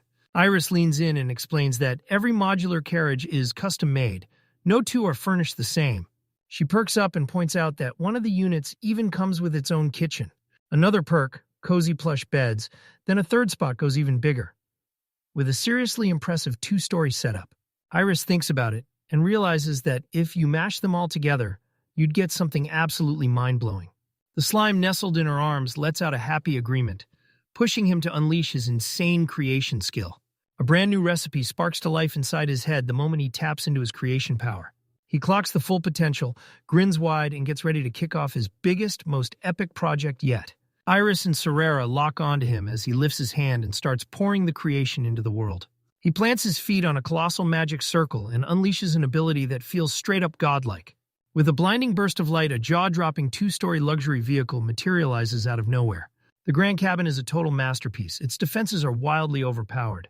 The trio just freezes, staring at the vehicle like it's way too huge to be real. The act levels up his skill and suddenly unlocks a ridiculously convenient new function. He finally gets it. He doesn't have to rip materials apart anymore to make something with them. He pulls Iris in to hunt the interior, something neither of them has ever done before. The moment the door swings open, they rush in with bright, burning anticipation on their faces. The moment they step into the first room, they're hit with a huge, beautifully decorated living area that screams luxury. Iris and Sarera sink into the master bed and get absolutely lost in how ridiculously soft it is. Then he sweeps them into the formal dining room, braced for whatever feast is coming next. Then they rush into the modern kitchen, checking out every detail, the stove and the sink included. Upstairs, he swings open one of the 2 cozy guest bedrooms and shows it to them. It even comes with a full bathroom, total luxury for any traveler. Iris lights up and agrees with everything he says, because right then, it's basically a walking home. Then she fires off a sharp, practical question. How in the world does a monster like that even move? Ko flashes a confident, knowing smile like she already has the whole plan locked in her head. Right outside their brand new mobile home, he gets ready to blow the doors off his solution. He shoots his hand up and yanks his secret weapon out of the item box. With a blinding flash, a massive figure starts to materialize out of nowhere. The destroyer golem slams into reality, salutes its master, and stands ready waiting for the order that's about to hit. Coke casually nods at the ancient war machine, and Iris can't believe her eyes. He ordered the golem to haul the carriage, and it snapped to the task with proud, unshakable certainty. Then he barks the order, activating the vehicle's ultimate combo ability. With a sharp mechanical whir, the golem kicks off its transformation and starts snapping into place. The 2 ancient artifacts collide and fuse into one breathtaking new creation. The Grand Destroy Golem is finally finished, and thanks to that fusion, its stats skyrocket like a power surge. Inside, they stare in awe at just how fast it moves, so fast it crushes anything any normal transport could ever do. They map out a slow, laid-back, 9-day trip to the capital, hitting a bunch of stops along the way. Before he leaves, Cole tears through his last day, making his rounds, corner by corner, shouting his farewells to everyone he can. He hustles through the inn-room, yanks his stuff together, and starts packing for that long, brutal trip ahead. He hustles to the market to load up on food and grab every essential supply he can. When night blankets the city, a letter slips into his hands, fresh off the delivery route. He spots the seal on the envelope, and his heart drops because it's from his buddy, Relic. Relic pens his worries for Lord Maynard, who's recovering in Shuri. The moment sickness gets brought up, unease claws at Ko's gut. Relic couldn't shake the feeling that the Lord's total silence during the recent crises was hiding something big. He points out that this crushing apathy is totally out of character for the diligent Lord. He seals the letter with heartfelt congratulations to Ko, then looks ahead like he can't wait for their union. Ko realizes he might actually get to investigate because Shuri is right there on their route. Next day, he hits the loud, crowded market and hunts through stacks of books like he's stocking up for the road ahead. He stumbles into a bookstore and starts piling up a tiny stack of books to devour. Books packed in both arms, he bursts out of the shop with a grin so big it feels like sunshine. As he whips around, a familiar face slams into view, and he freezes dead in his tracks. It's Maria, the guild receptionist, juggling a tower of books and a stack of groceries, like it's nothing. Overwhelmed and off-center, she suddenly trips, then tumbles as her footing gives out. Her paper bag tears open, and the books start slipping. Then they tumble like they're about to crash into fate. She lunges with outstretched hands, but the falling items slip right through her grasp. In a flash of supernatural speed, they spring into action side by side. Myriad gapes with wide, wild eyes frozen in sheer stunned disbelief. He stands in front of her, clutching every single book he just caught, and blurts out, "Hey, are you okay?" She blurts out his name in a stammer, totally wrecked by how suddenly he bursts in like a hero. He insists on being the gentleman, grabbing her heavy load and carrying it all the way home for her. At her doorstep, she beams, thanks him, and promises she'll repay his kindness. He flashes a grin and waves it off like it's nothing. Just him paying back another one of our countless favors. Myriad fessed up that she feels awful, and before the guilt could swallow her whole, Ko just smirked, telling her he has a way for her to repay him. They asked Ko-ass Myria to be their personal tour guide the second they rolled into the royal capital. Myri's eyes flare with fiery determination as he takes your request like it's a challenge he refuses to lose. She lights up and agrees on the spot, promising she'll map out the perfect repayment, then tells him to get ready, because he's going to love what's coming. He smirks to himself, feeling it in his bones. The time he spends in the capital is about to get wild. On the day they finally leave, the whole town of Yuan packs in tight, ready to witness their departure in full force. A stunning, glittering bouquet of roses is lifted high in the air, fresh as a promise, meant as a gift for Ko and Iris. With a bright grin, Myria hands the flowers to Ko and prays they sail through the journey safe and sound. Safe and sound inside the grand cabin, Iris leans in and asks her master, "Are we ready to go?" It flashes a bright, confident smile and tells them it's finally time to leave. A massive golem-stacked carriage roars through the gates of Owens, kicking off their epic journey. Just a short stretch down the road, they finally hook up with their slime buddy Serera. Serera beams with joy after Iris hands her a brand new hat, convinced it'll wipe out every last bit of confusion. That bubbly slime grins at the golem, steps up like it owns the place, and politely asks, "So what's your name?" The golem finally realizes nobody ever named it, like a whole crowd just forgot its name and moved on. Iris lights up and blurts out names like Dests and Testum for the golem. Ko shortens it to Dest, then leans in and asks the golem if that name is okay. With the party finally set, Ko kicks back with a good book while their trek to the capital is still rolling on. A plain little map lays out their trail from Uin, straight to where they are now, the town of Tu. Ko readies for the famous meat street, eyes locked on their evening meal, like he can't wait to tear into it. Birds streak across the sky, and he can't help but think how long has it been since he last got to just read. Iris asks if he's bored, and he tells her this peaceful quiet is exactly the kind of luxury he's been craving. The quiet sky outside the carriage window makes the calm stretch of time feel almost unreal. Serara's voice suddenly rings out, startling Ko out of his light dose. Ko jolts awake and realizes the moment's seconds away, then he can't wait for what's coming. From out of nowhere, the massive stone walls of Town 2 rise on the horizon. Their massive carriage thunders through the main gate, and right away a crowd of armor guards surges forward to meet it. Iris clocked the heavy, grim vibe and couldn't shake the feeling that this so-called welcoming party might be hiding something darker. Ko steps onto the platform, already betting that a monster attack is the thing behind all this. He smiles at the guard as he and Iris step down from the carriage like nothing could possibly go wrong. The guard spots him on sight and blurts out, "Wait, are you the legendary dragon slayer, Kokusaka?" Ko and Iris whip around as a wild commotion suddenly bursts from behind the guards. A distraught man barrels through the crowd and drops to the ground, begging anyone to help him. Ko smiles wryly to Iris, sensed it instantly like they'd just stumbled straight into a brand new mess. Inside the guild hall, the heroes face a desperate man who's been begging them for help. He shoots them an instant apology for cutting in, then introduces himself, Paparo, the guildmaster of this very place. Ko calmly shoved a chair up to the guildmaster and demanded he spell out exactly how dire everything was. Paparo's face tightens with worry as he starts spilling what just happened. He's freaking out because an S+ nightmare monster, a Deviltran, has suddenly shown up right near them. That monster roars with confidence. He swears he could wipe out the whole town in just half a day. A traveling priestess is keeping it sealed for now, but you can tell she's teetering on the edge, and it's about to break through. The attack hit so fast that everyone had zero time to scramble for a real defense, or even flee. Poporo rushes to Ko with a desperate plea, and everyone's already heard how Ko crushed the black dragon. Cole leans in with a stone-faced stare, absorbing just how dire the town's situation really is. Then, just like that, he agrees to help setting Poporo's nerves on fire with pure, overwhelming relief. Ko shoots up a hand, stopping everything cold, and says there's one detail he has to set straight. He admits he didn't take down the black dragon by himself, because Iris was right there, fighting beside him. Iris's eyes widen, she jerks a finger at herself like, "Wait, you mean me?" Sherera bursts in with joy, shouting that Iris saved his master right as the dragon unleashed its fire. Papuaro studies them both with earned respect, and it hits him he's messed up in a big way. He makes a proper no-nonsense request Ko and Iris, lend your power, because they have to save too. The grand cabin rockets over the plains, charging straight for where the monster is lurking.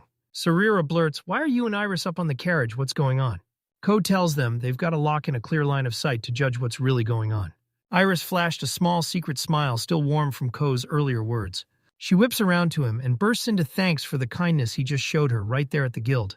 She straight up admits she's grateful he went and told everyone how she fought beside him against that dragon.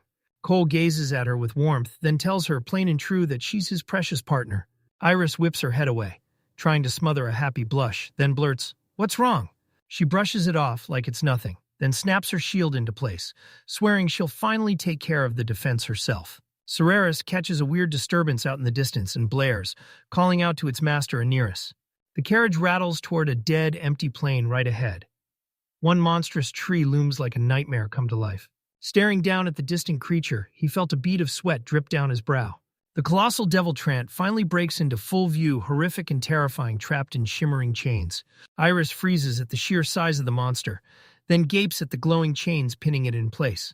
She spots the restraints instantly celestial chains and realizes they're powered by high-level light magic. Ko realizes the priestess has to be an absolute monster of a caster. There's no other way she could hold down a beast like that. Sherera yells from below, screaming that the chains are seconds away from snapping.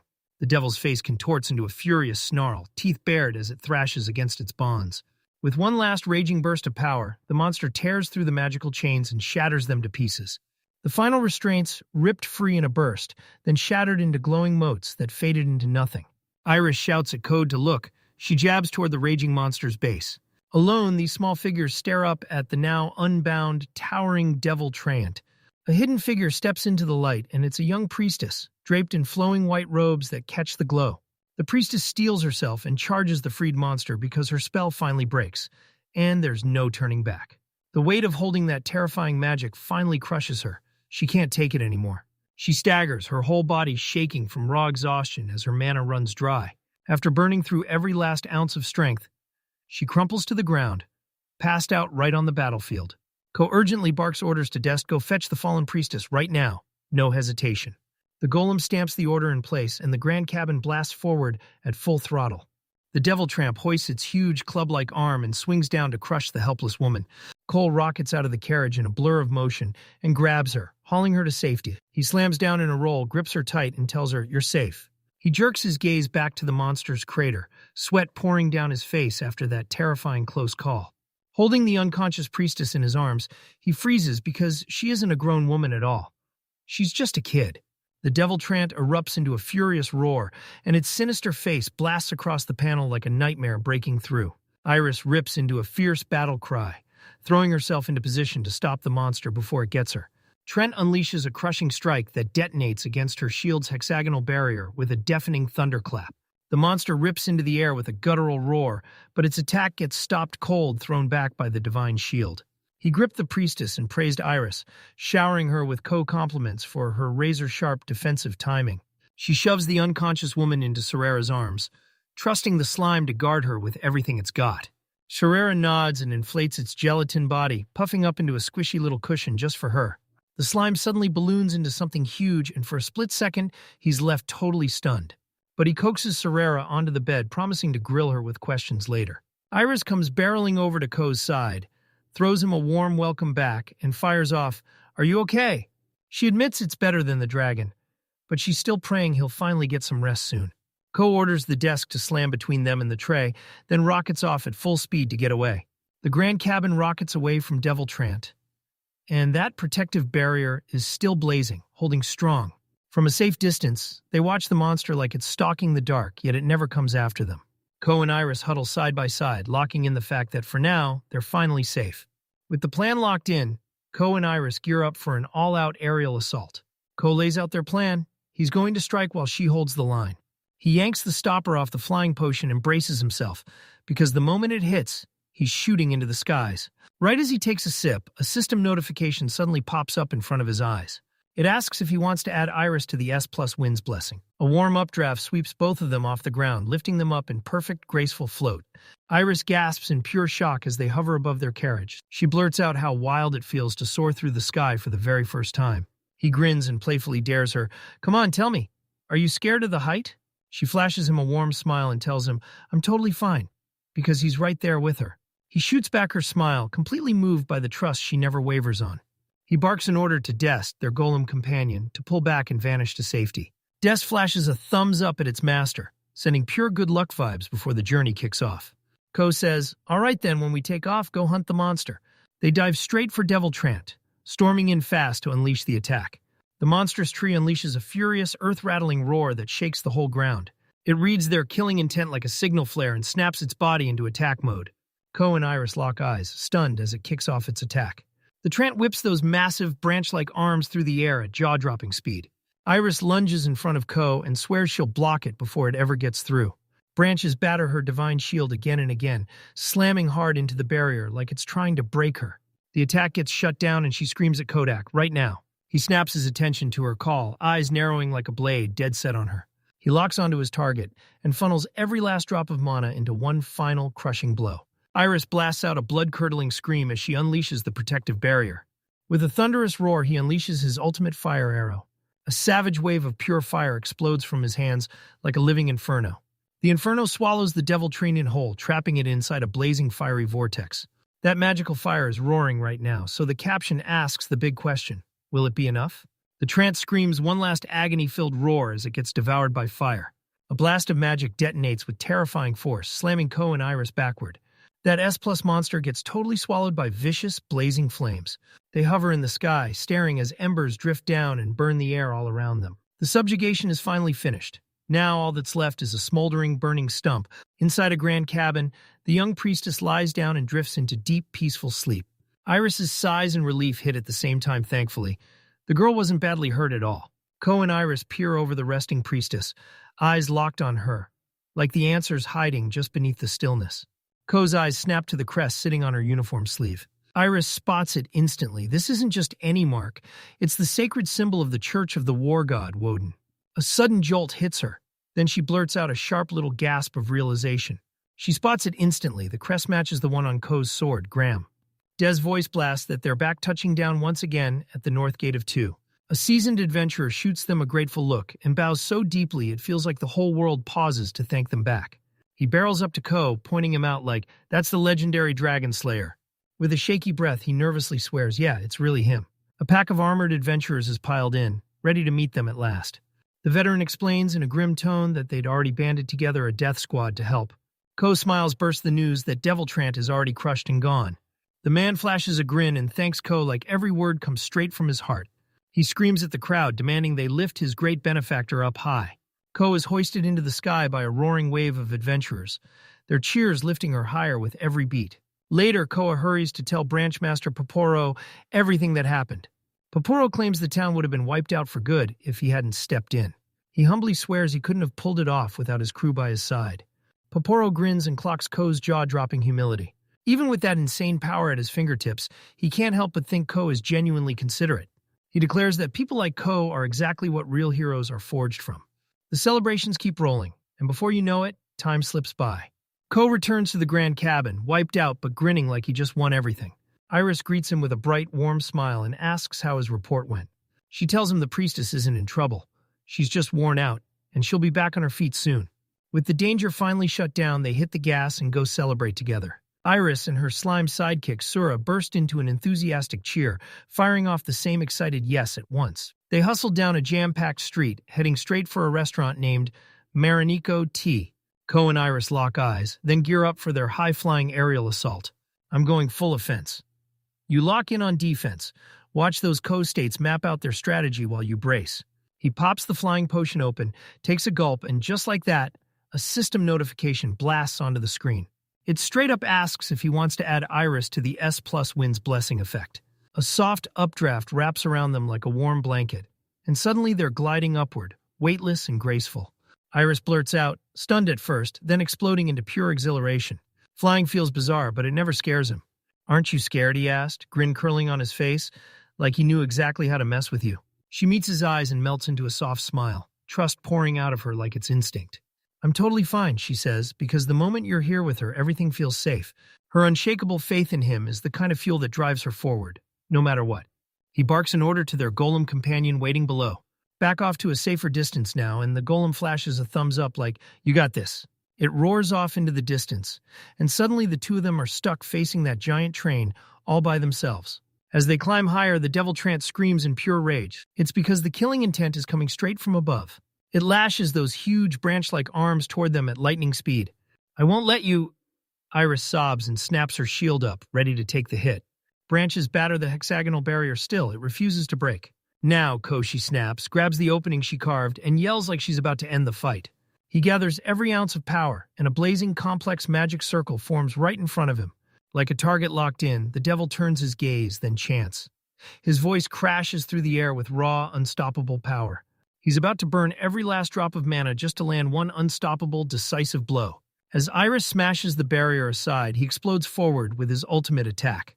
Let it fly, fire arrow, he screams at the top of his lungs as the shot tears through the air.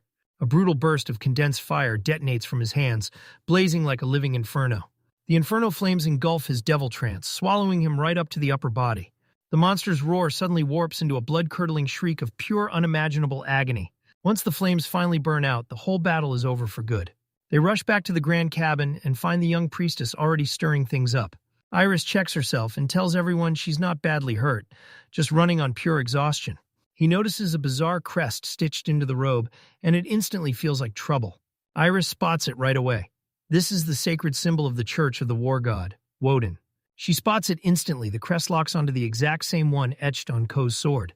As they roll back up to the north gate of 2, the whole place erupts in a full-on hero's welcome.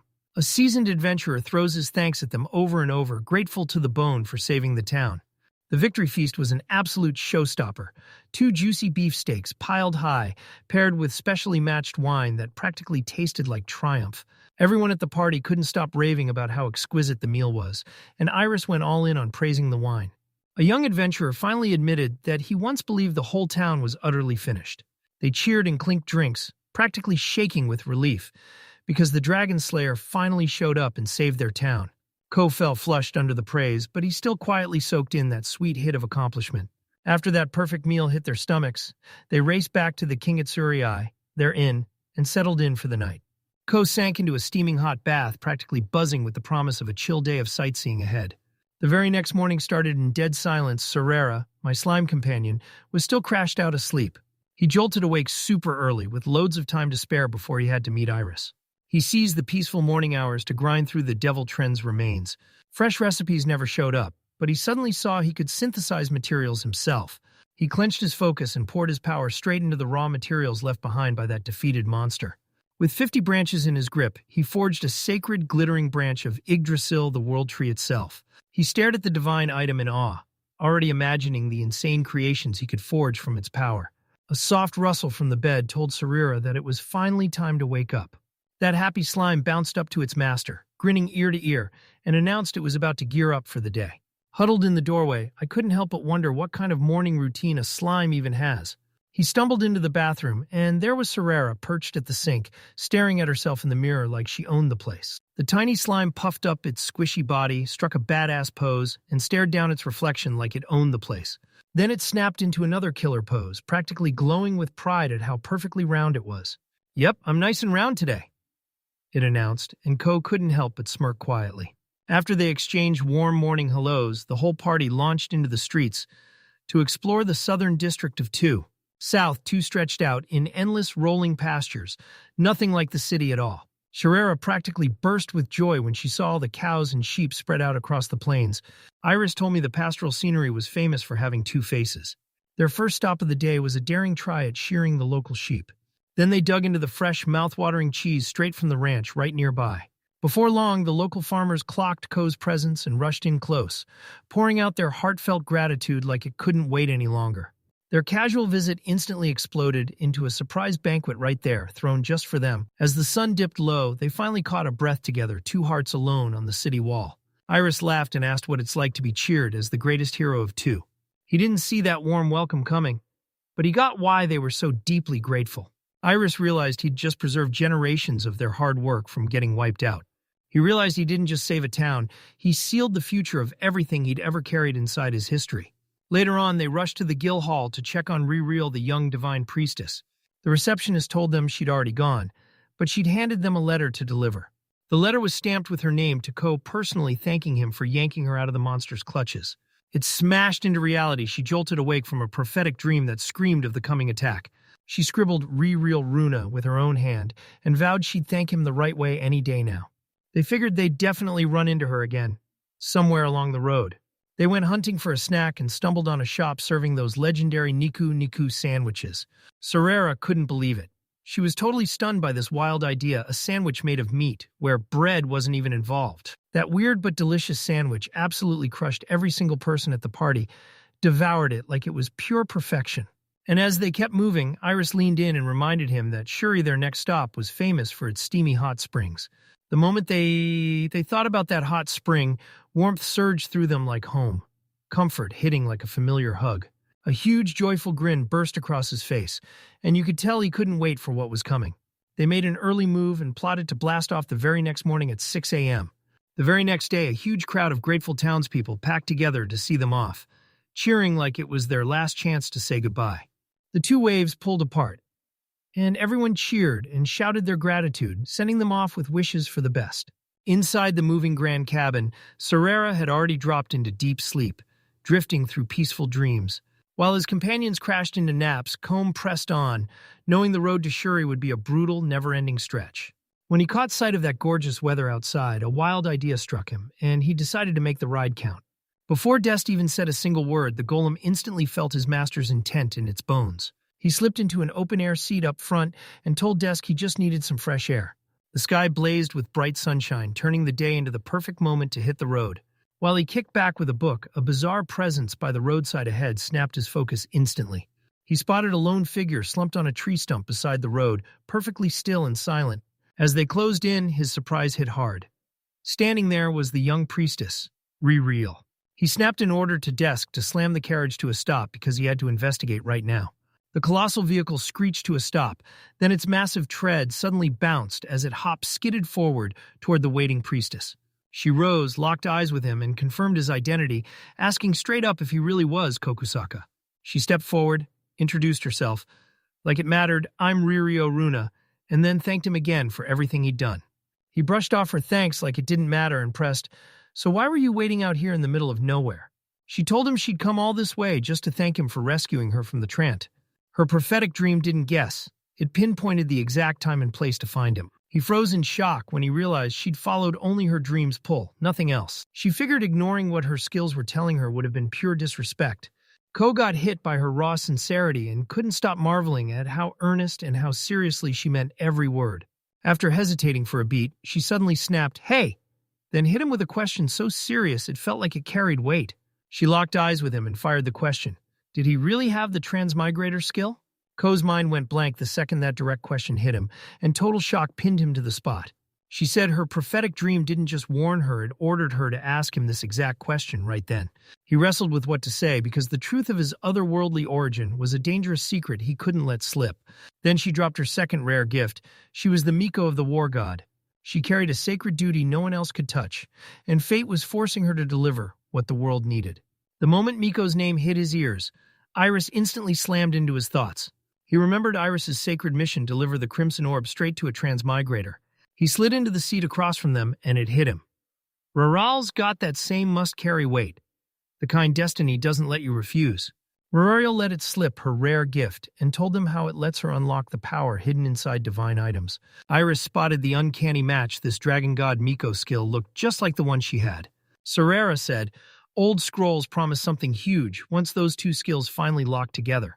Ko leaned in, all fired up by this. Sarera just admitted it didn't have a single extra detail. Muriel then declared that her sacred duty came down to two vital missions. She plunged her hand into the secret magic-hidden layers of her seemingly ordinary priestess robes. Both Ko and his slime buddy stared ahead with wide eyes, vibrating with anticipation. She whipped out a huge ornate bow and presented it to the transmigrator. That weapon was masterfully forged, and an unmistakable ancient power buzzed off it like pure lightning. She couldn't help but stare. How did she even carry it all? Then she leaned in and said, her robes weren't just clothes, they were a magical tool. Muriel gripped the bow and stared upward with pure, almost childlike awe. Ko froze, staring at the weapon as a faint, familiar scent spilled out of it. He finally noticed the war god's crest had 3 sacred weapons carved into it, 1 sword, 1 bow, and 1 staff. Muriel nodded and confirmed it Yggdrasil's sacred bow, one of the real ones. He instantly recognized it as the legendary sealed calamity-slaying bow, the one he'd only ever read about before. He couldn't stop digging into the lore, and he kept asking himself, when would that terrifying seal finally snap and unleash everything? Iris suddenly shot her hand up, cut him off, and told him to wait just a moment. She couldn't shake the thought. Was it really safe to keep hauling a sacred treasure like that everywhere? Rariel leaned in and reassured her, telling her this was her sacred mission and that everything was going to be okay. With the first job finally wrapped up, Ko turned to her and asked about her second mission, the one still waiting. She told him her second mission was crazy. She had to track down a demon sword, Graham. Rariel went totally speechless when Ko casually told her, yeah, he already had it. With a confident grin, Graham Ko reveals the reforged legendary sword, rumbled up the stairs in a blur, and when they saw it, their eyes went huge, pure, total shock left them frozen and speechless. She stares at the sword's divine aura like it's alive, and then realizes the maze Ko already has it. Her prophetic dream only did one thing.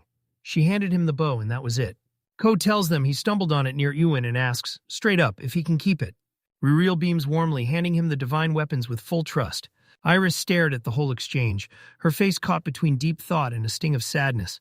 She quizzes Muriel about her prophetic dream powers, and Muriel admits, yeah, those visions literally saved her. Iris's smile flickers with sorrow as she realizes Muriel is just like that kid. Ko suddenly realizes she can't be talking about anyone else.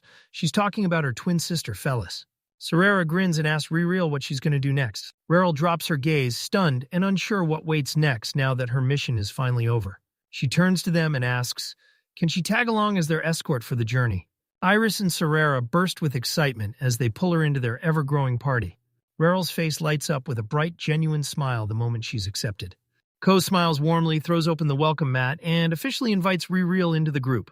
Muriel bowed so deeply that it felt like her whole heart was speaking, and her voice rang with pure, heartfelt gratitude. Peaceful days drift by as their adventure rolls on aboard the grand cabin. Iris shoots a quick glance at her companions, curiosity sparking in her eyes. She grips a plate in her hands, staring at it like it just betrayed her and left her totally puzzled. Cole snaps his gaze up from the book the moment Iris shouts his name. He pitches the idea of lunch prep right now, and everyone agrees to cook together. They've piled up a jackpot of ingredients, travel treasures, and gifts galore, so they can throw a feast that'll blow everyone's minds. Iris, Muriel, and Sarera practically jumped at the chance to help in the kitchen. Coke grins and cheerfully throws out the menu stew, omelets, and banana yogurt. Sarera, a natural at cooking, grins as she stirs that pot like she's been doing it forever. Iris winks with cocky confidence, slicing vegetables like a pro and bragging about how good she is. Muriel keeps staring, and you can practically feel the panic punching through her pure, raw anxiety. Ko offers help, and Muriel's nerves slam into him as he nervously accepts his guidance for the very first time. He tells her to start small, crack an egg first. She taps the egg against the bowl like she's bracing for impact. She stares at her own hand. Baffled, nothing happens. She grits her teeth and taps the egg again, slamming the shell with a little more force this time. She keeps finding nothing, just an unbroken egg sitting there, and pure confusion hits her like a wall. With Ko's push driving her forward, she grabs the challenge with both hands and vows to crack it wide open. She trembles as she clamps down hard, squeezing that egg with raw, shaking pressure. With a thunderous crunch, she smashes the egg to pieces, shell and all. Mortified, she blurts out an apology, and Coach Chuckles grins, then offers to show her the ropes. He softly steers our hands, showing us the exact pressure we need. With a gentle tap, he splits the egg cleanly and drops it into the bowl like it's pure magic. Muriel tries again, all by herself, pulls it off, and lights up with pure pride in what she just accomplished. The kitchen erupts in laughter as all four of them team up and cook together. As a tight team, they blitz through meal prep like a well-oiled machine. Soon, they slam the final plate down and declare the magnificent feast finished, looking so delicious it practically dares you to take a bite. They crowd around the table and say grace together before everyone digs in. Iris savored a bite and declared Ko's cooking an absolute delicacy. He can't stop thinking about how his cooking always blows everyone away in Ewan. Rereal nods in full agreement, practically glowing as she blurts out that it's the best meal she's ever tasted. She grins and admits cracking the egg alone was straight up fun for her. Ko kindly slides the delighted Rereal a second helping like it's serving up pure delight. She's thrown off for a second, her bowl's already empty, yet she still flashes a polite refusal. He flashes her a warm smile, urging her to drop the nerves and dig in eat until she's full. Overwhelmed by his kindness, she wipes away a tear and accepts, whispering a heartfelt thank you. After that mouth-watering meal, the whole crew laughs together and dives straight into washing every last dish. Later, Rereal drops a heartfelt apology, admitting she's clueless about worldly things because her life kept her sheltered. Don't worry, Kotel, everybody's just gently teasing you for being so serious. She tilts her head, stunned that he's acting so laid back. She lets it out. Her parents are gone, and the church raised her all on its own. Iris and the crew push her to dive into the world right now that she's finally free. Reryl's lips curve into a gentle smile as she nods, like she's ready to do exactly what she should. Sarira chirps with pure joy, "Hey, come play with me!" Suddenly, the tiny slime gets slammed by a brutal tremor. The whole cabin jolts like it's about to snap, and everyone erupts into a panicked scramble. The desk's mechanical voice blares, warns of an earthquake, and slams the system into an emergency stop. The massive golem carriage slams to a sudden screeching stop. The sudden halt whips Sarira into the air, sending her tumbling through open space.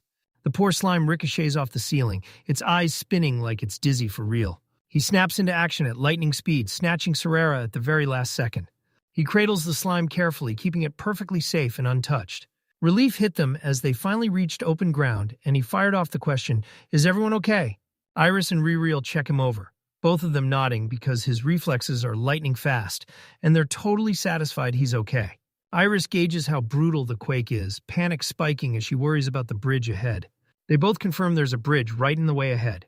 She tells them it's the Tsar Great Bridge, an ancient relic that stood for ages. That detour would shove them off schedule and steal at least 2 whole days from their trip. Right when he finally thought he could breathe, Ko's sighs and frustration hit, then trouble slammed his relaxing trip to a stop again. The Grand Cabin's wheels tear through the dust as it keeps barreling forward. Dest grabs the controls and steers their wild, one-of-a-kind ride like they were born for it. They show up and find a whole crowd of stranded travelers packed along the river, stuck and waiting. The Zard Great Bridge is left in total ruins, shattered by the earthquake until nothing stands. A full-blown emergency explodes out of nowhere, and the travelers are left crushed with despair. The party stares into the chasm, and the second it sinks in, they realize crossing it is flat-out impossible. The river rips past at breakneck speed, so Iris pushes for the flying potion. He glanced at the crowd and realized that potion wouldn't save everyone. The stranded crew mutters under their breath, staring down a brutal detour that feels like it'll never end. Sarira pops up from Reryl's arms and blurts out to its master, "I've got an idea." The slime practically begs him to fire up his creation skill and patch the bridge back together. Ko smiling, they can't help but wonder if this crazy plan might actually work, so they decide to go for it. He strides to the edge, grinning like his ranked-up skill is about to hand him the perfect recipe. He slams his hands onto the shattered stone base of the old bridge. A brilliant idea snaps into place, and his eyes flare bright with pure inspiration. Kneeling low, he taps into every last ounce of his creation skill's power. Every single person in the crowd freezes, eyes wide, as a blinding light suddenly explodes into the sky. Right before their eyes, a brand new bridge bursts into existence out of thin air, like magic taking physical form. Ko can't stop smiling as he stares at his masterpiece, the brand new Zard Great Bridge. A status window spells out just how wild that bridge is magically supercharged beyond belief. Rereal's jaw drops in pure awe, while Iris just shrugs and calls out Ko's usual over-the-top showmanship. He waves off their praise like it's nothing, straight up crediting his busted, overpowered skills. The Grand Cabin rips across the new bridge, slicing straight through the Ostrak crowd as it fades behind them. By evening, they finally burst into the walled hot spring city of Shuri, like they'd been chasing it all day. In a shuriken post, Ko and his crew finally slow down and catch their breath. The guard barrels up to Ko and thanks him for the new bridge, then swears Lord Maynard will hand over a reward. Ko shoots a shocked look when the guard spells out just how crucial that bridge is to the whole public. Then it suddenly hits him. He remembers hearing that Lord Maynard is staying right in Shuri. The guard's tone turns razor sharp as he demands to know how Cone even knows the Lord is there. After hearing where Ko's info came from, the guard leans in and orders them to keep the Lord's visit locked down. No one finds out. Ko agrees to the secrecy and the guard bows so deeply out of pure gratitude. The guard shoots an apologetic look, admits they're late, then throws the door open and ushers them inside. He sweeps an arm toward the buzzing streets and boldly declares, "Welcome to Shuri." Their guide lights up the moment, telling them about the town's coming 300th anniversary festival and urging them to jump in and enjoy every second. But Ko remarks on how alive the whole town feels as Rereal points out. Steam billowing up in the distance. Iris takes in the massive scale of the festival, and it somehow makes the town's deep, long history hit even harder. Iris tells him that Shuri was forged on the bones of a lost ancient city right there, built from the ruins. Rereal adds that those ancient underground facilities are probably still fueling the hot springs to this very day. Ko gushes about how smart Sarara is, while Rereal pats the slime on the head and calls it clever with a grin. A code drives them to hit the streets, taste the local grub, and grill everyone about the town's ultimate specialty. They're handed Shuri's legendary feast, a giant steaming pot of hotepu that billows heat as they stare in awe. Iris, Rereal, and Sarara stare at the mouth-watering meal, eyes huge with pure awe. That Ko savors the rich stew, then compares its taste to the pot au feu from his world. The Iris leans in, grinning, and gushes that the chicken-rich soup tastes absolutely divine. Rereal soaks up the cozy warmth of the meal while Sarara chomps away like it's the best thing in the world. The next day, the whole crew grins and dives into even more hotepu stalls. That night, Ko soaks by himself in a breathtaking open-air bath beneath the moon. He's lost in total bliss, soaking in Shuri's luxury hot spring like he's finally found real peace. On the women's side, Iris and Rereal sink into pure bliss, kicking back in the most relaxing vibe imaginable. Cole can't wait for tomorrow, determined to make sure everyone ends up loving the festival. Sarara sinks into the steaming hot water and lets out a sleepy call to its master, Kos. A tiny slime yelps into the night, terrified it's seconds away from melting away. The very next day crashes in, and the festival kicks off with party poppers exploding in pure celebration. Iris can't contain her excitement as she points out how the hotepu food stalls flood the streets everywhere you look. Ko marvels at the spread of dishes and leans in to ask Rereal what instantly grabs her attention. Rereal seems completely lost in thought, staring off like her mind's stuck somewhere painful. Ko's voice startles her, and with a sharp gasp she jerks back into the moment. He asks what's wrong, but she blurts out a quick apology. She was just distracted. She fidgets with her hands, holds her breath, and finally blurts out what's been weighing on her mind. Rereal blurts out she's had yet another prophetic dream. But this time, the message comes in cracked, broken pieces instead of a clear whole. Iris leans in and asks her to describe the dream, her face caught between worry and sharp curiosity. In the crush of the crowd, she caught a blazing vision of Ko standing there, accepting a trumpet. Ko clocks the vision as weird, and his mind starts racing, desperately trying to figure out what it's about to change for him. Then the dream flipped again, him Ko standing by a fountain, clutching a glowing branch that lit up everything around him. Ko spots it instantly as a Yggdrasil branch, but right now he has zero reason to use it. Rereal drags up the last, most mind-bending piece of her shattered premonition. In the last scene, their party tore out of Shuri and drove straight toward the northwest. Ko is totally thrown off because this is the exact opposite way they're supposed to go. Rereal finally snaps and admits she has no clue what this prophecy means because this is her most confusing one yet. Iris asks if the vision is crystal clear, and Sarara grins, telling her cheerfully that it already knows why. Sarara leans in and tells him the truth. When you've got earth-shaking power, the future turns soft and bendable. Iris nods, and she can't hide her shock. COS's out-of-spec abilities keep smashing every normal expectation every single time. Coke insists Rereal's dream isn't a guaranteed destiny, it's just a wild maybe, hanging in the air. Iris flashes a mischievous grin and tells them, "Come on, let's at least check if the trumpet part is actually true." Combe leans on it, even though he's never actually put his skills to the test. Yet, somehow those moves suggest he's got expert-level potential. Hearing that, Rereal's worried face softens instantly, and a warm, trusting smile blooms on his lips. Ko shoves the prophecy to the side and decides no more stressing, just live it up and enjoy the festival. Their first stop, a street stall with a steaming tube of beef oxtail soup that looks so good, it's basically begging them to dig in.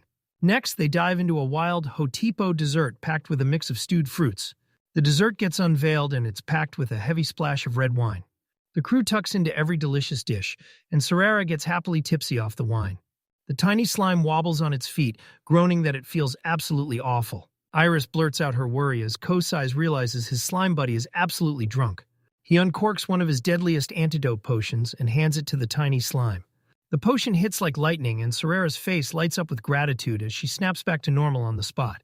Just as they hit the city gate, a guard clocks them and waves Ko over to a lottery game. He thrusts a grid card into Ko's hands, telling him, "This is the one you'll use to play." Cole snatches a glance at the card and instantly locks onto that familiar bingo grid, like it's burned into his memory. Ko breaks down the game for his companions, and the guard nods like, "Yep, it's basically bingo." Ko's jaw drops at how similar it looks, while Rereal lights up like, "Yes, let's play." The prizes hit the spotlights first, comes a cruise ticket, and then, right after, second place gets a shiny trumpet. Ko and Iris lock eyes, and in that instant, they realize the prophecy is finally starting to play out. Code couldn't resist. He went along full throttle, dying to see whether Reriel's prophetic dream would finally come true. The guard, now rocking a clown costume, breaks into a big, cheerful grin and kicks off the festival's main event. From the stage, he spots Ko and his crew planted in the front row. A bead of Ko sweat rolls down his cheek as he spots the same guard from before, same guy, same grind, like he's fighting every second. The clown grins and whirls the lottery wheel like it's alive, itching to announce the very first number. He raises that first ball like a trophy, grinning as he declares, "It's 29, Chud." Rereal scans her card with a sharp, disappointed frown because the number she called never shows up. Ko smiles, clocked the number, realized it matched his age, and felt a surge of hope like, this has to be good. Suddenly, the number 29 on his card flares to life, glowing and vibrating in a weird, unsettling rhythm. He freezes in pure disbelief as the matching flap on his card suddenly punches itself out. The clown cackles and Boom reveals he used a magic skill to rig every single card. He says the numbers will magically shift, then pushes them to lean into the chaos and have fun. The clown leans in and promises the second half is going to blow your mind. Then he co-finds a concept that's seriously hilarious. When the next number gets called, Rereal erupts in cheers. She's found her match. The game keeps rolling, and Ko's card fills up bit by bit with numbers that finally click into place. The announcer blares, "If you've got just one number left, step up and say you've got a reach." Ko rises to his feet and throws his hand up like a challenge, claiming boldly that he's got a reach. With a mischievous grin, the clown leans in and asks if the trumpet prize is finally his, just like the prophecy promised. Right then, another familiar voice from the crowd shouts back that she can reach too. It's Uchi, the young adventurer from Yuan, grinning as she lifts up her own card. The clown clocks her instantly and then, straight-faced, confirms she's someone he knows. Uchi tells him she's the adventurer he teamed up with for Town Quest, back when it all started in Owen. The clown calls it a fateful showdown between two old acquaintances, and the tension spikes like a live wire. More numbers get called out, but somehow neither of them lands a single bingo. With a huge splash of fanfare, the clown snaps the next number into place, dead set on 87s. Cole snaps his eyes to his card. He needed 88. So yeah, the win slips right out of his hands. Then snap the 88 on his card starts shifting and morphing like magic right before his eyes. He's frozen in shock, staring as the numbers on his card keep shifting and shifting. Somehow, the number 88 has flipped on its head and become a flawless 87. He's finally got the whole line in hand, but then he notices something off about the prize. Right then, Uchi erupts with a cheer and boom. She reveals she's got a winning line too. The clown beams as he announces the tie, then cheers both winners right on that stage.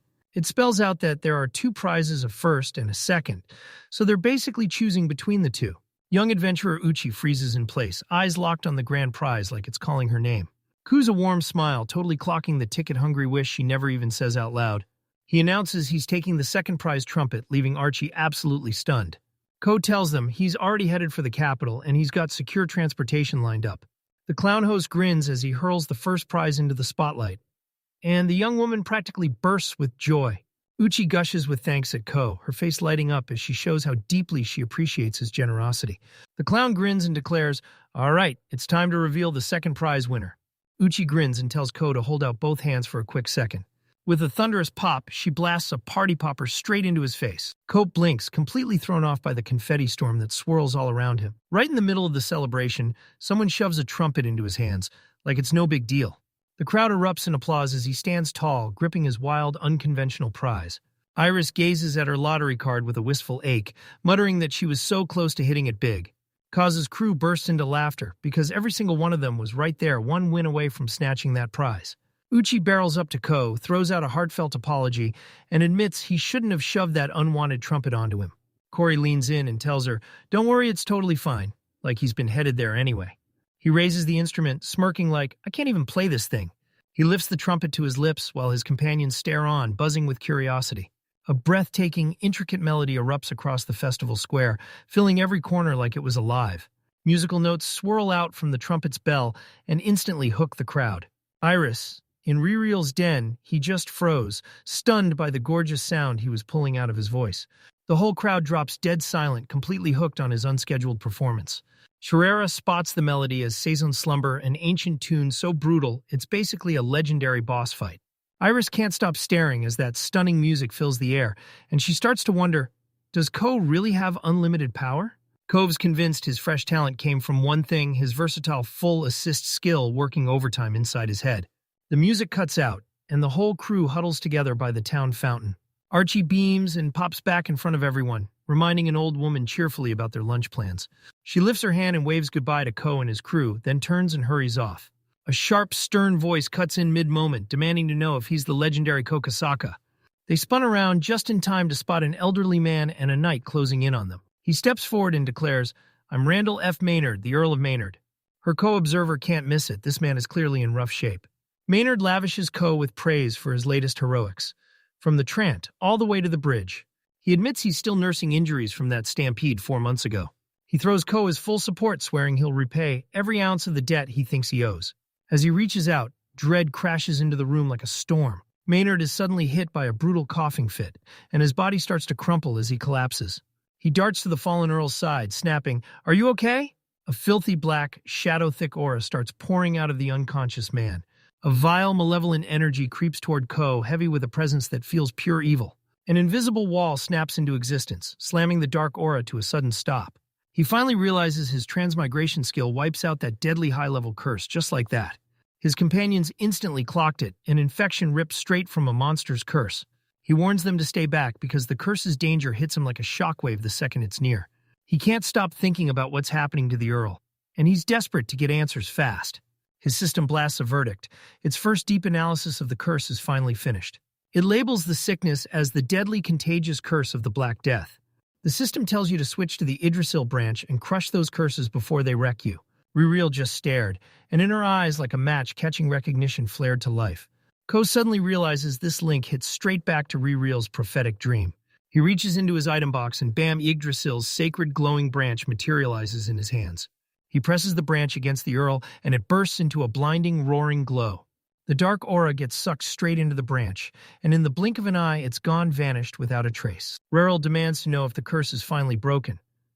But Ko shuts it down, saying it's only been pushed back, not destroyed. A huge crowd surges in, staring at the scene like they can't believe what just happened. Ko decides they have to vanish to a more private spot right now. They haul the Earl into an inn and lay him down to rest beneath a fresh, clean sheet. With the innkeeper on their side, they manage to grab a private room for the URL. The knight snaps at Ko. What's going on? And Ko lays it out. The analysis is done. Iris blurts out that the Earl is struck down by the Black Death curse.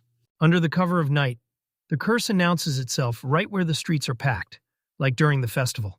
The victim dies in just 3 hours, and as their last breath fades, the plague leaps to everyone nearby. Ko states is a terrifying special power, one that's locked inside a monster known as the Elder Lich. That night still haunts them, reminding everyone of the stampede 4 months ago that tore through their lands. In the middle of the chaos, the Earl charged into the fight with unwavering courage, rallying his mages by his side. He crashed face first into a terrifying skeletal monster, and it swung a crushing staff like it owned the night. Even though they managed to drive the creature back, it still didn't feel like a real win. As the skeletal monster backed away, it whipped around and stared straight toward the URL. It jabbed forward and spit out a wild, rapid-fire incantation, and the words slammed into him like a curse. The knight grits his teeth, regretting that he didn't clock what was happening sooner.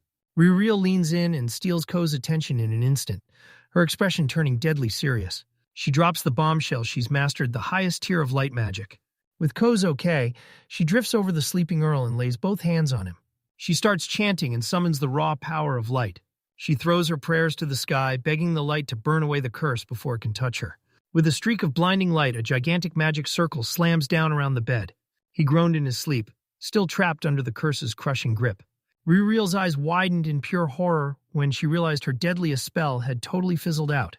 It's the deadliest anti-curse magic on the planet. Nothing can stand up to it. Ko can't shake the feeling it's a curse magic can't touch or break. His system finishes the full readout, and the answer finally snaps into focus. Rero leans in and asks if he's spotted something from his observations yet. Ko snaps that the only way to kill the curse is to go straight for its source and obliterate it. Rero demands to know where the Elder Lich could have gone, like, right now. Night swallowed the streets, and the report said the creature hasn't been spotted since the stampede. Iris urges them to use Cozy's auto-mapping skill to pinpoint the monster's location. Sherera nods and basically admits it. Master Ko and Sister Iris are straight up incredible. He co-activates the map and it locks onto the Elder Lich's location on Trisel Mountain.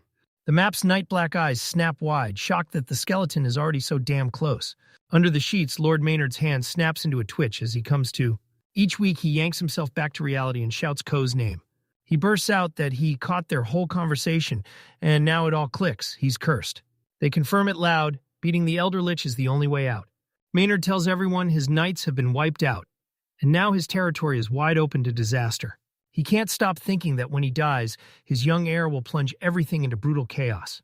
He whips around to Ko, swallowing his pride as he prepares to beg desperate, maybe even shameless. He leans in and asks if Ko will take down the Elder Lich for him. He begs Ko, his voice cracking with raw desperation and a thin spark of hope that won't die. The knight drops to his knees and begs Ko right on the spot to save the Earl, pleading for his own life too. Once the Ko nose effect starts, the Yggdrasil branches won't last, because that deadly curse is about to spread fast. With a calm, reassuring smile, he takes their request, then can't bring himself to turn a blind eye to their suffering. A grand cabin barrels down a lonely road, and those towering mountains dwarf it like giants looming over a secret. Inside, Iris locks onto it. Every single detail lines up perfectly with Ririel's prophetic dream.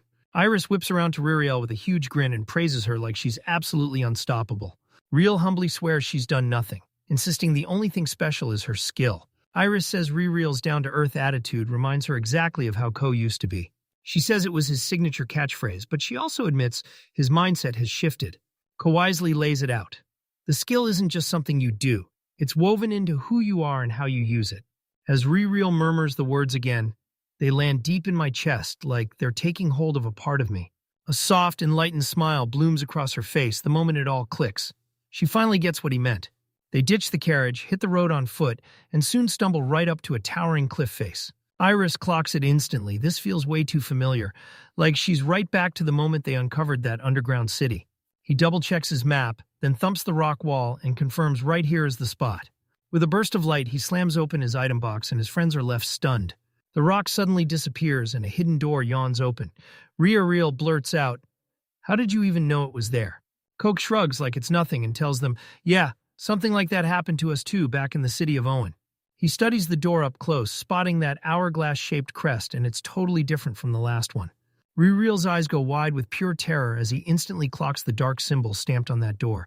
She spots the crest and instantly realizes it belongs to the evil ancient calamity cult. That shocking revelation slams into the silence, like a warning that their danger is real and it's closing in. Ririel lays it out. This ancient civilization didn't just fear calamities. They worshipped every disaster like it was a god. The Magain slime tips its glasses and right on cue confirms it's been hearing whispers about that terrifying cult too. It spells out that this place screams cult base, a fortress built to block the ancients from getting through. Cole shoots a disgusted look and says, anyone who'd live in a place like this has absolutely terrible taste. He can't shake the feeling the old lich they're hunting is probably tied to his cult.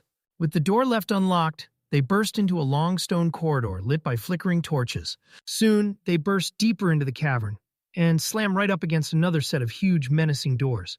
He effortlessly scans the ancient text and instantly clocks the location, an underground chapel. He demanded, "So what kind of place is this?" And the Magain slime braces itself, ready to spill the whole story. The cultists turn that chapel into their shadow stage, running vile rituals to summon the calamities. The road ahead twists into a lethal maze of traps, just waiting to rip apart anyone who dares to intrude. Cobra swung his mace, his gut screaming what filthy rituals were happening in a place this brutal. He pulls out his map, banking on that auto-mapping feature to guide them through the maze. Iris stares at the maze-like layout, clocking it'll take ages before she can even get through it. A brutal image of Lord Maynard's suffering hits them hard, screaming that the clock is almost out. Ko's face tightens as he snaps that they've got zero time to waste just lingering here. Iris suggests we use the map route finding feature. She's got a plan in her head and wants to try it. A brilliant idea hits Ko like lightning finally, a perfect fix for their time-sensitive crisis. He smirks, then hoists this hilariously huge wooden mallet he calls a kazuchi. He tells you this is the very first weapon he's ever forged in this brand new world. A deep rumble rolls from his chest as he orders his confused companions to back off and just watch. He's convinced those once useless special effects could finally be the perfect weapon for today's challenge. With a thunderous grunt, he pulls back hard, ready to smash down with that massive wooden weapon. The mallet slams into the stone wall. Boom, and its wall-destroying S+ power kicks in, cracking everything wide open. Ko stands inside a brand new pit, with his mallet lounging on his shoulder like he owns the moment. He slams a glance at his map and locks in those stairs are dead center in the maze. Up above, Ko blasts straight through the labyrinth like a wrecking ball, carving a direct path with every hit. With a grin split across his face, he declares this is exactly the shortcut he had in mind. Iris and Rereal can only stand there, watching him smash through everything, destroying and speeding time on his rampage. Rereal realizes his plan is off, then Iris grins because he's clearly having the time of his life. His brute force push works like a cheat code, and they smash through to the next level in no time. The next room is a death machine, pressure plates, trigger spikes that crush everything above. Coat gulps down a potion and blurts, "Just stay away from the dangerous tiles." With a flying potion in their hands, the whole party lifts off and glides effortlessly over the trapped room like gravity just gave up. The next chamber explodes into a long, brutal hallway, packed with 20 deadly laser turrets lining both sides. Coat just grins with total confidence, lifting the plain wooden hand axe he carved himself. He hurls the axe and wipes out every turret in a single strike before they can even fire up. They finally slip into the last room, and the air feels like it's crawling with dark, ominous power. The Magain slime reveals, the curse isn't unstoppable. You just have to dump your mana into the crystal and break it. Ko immediately gets it, the cruel catch. If they want to survive, they have to leave one person behind, and that person is the sacrifice. His companions stare at him, panic flickering in their eyes as they finally grasp how deadly the trap really is. His face tightens into a contempt-filled sneer as he snarls right at the nasty trap waiting for them.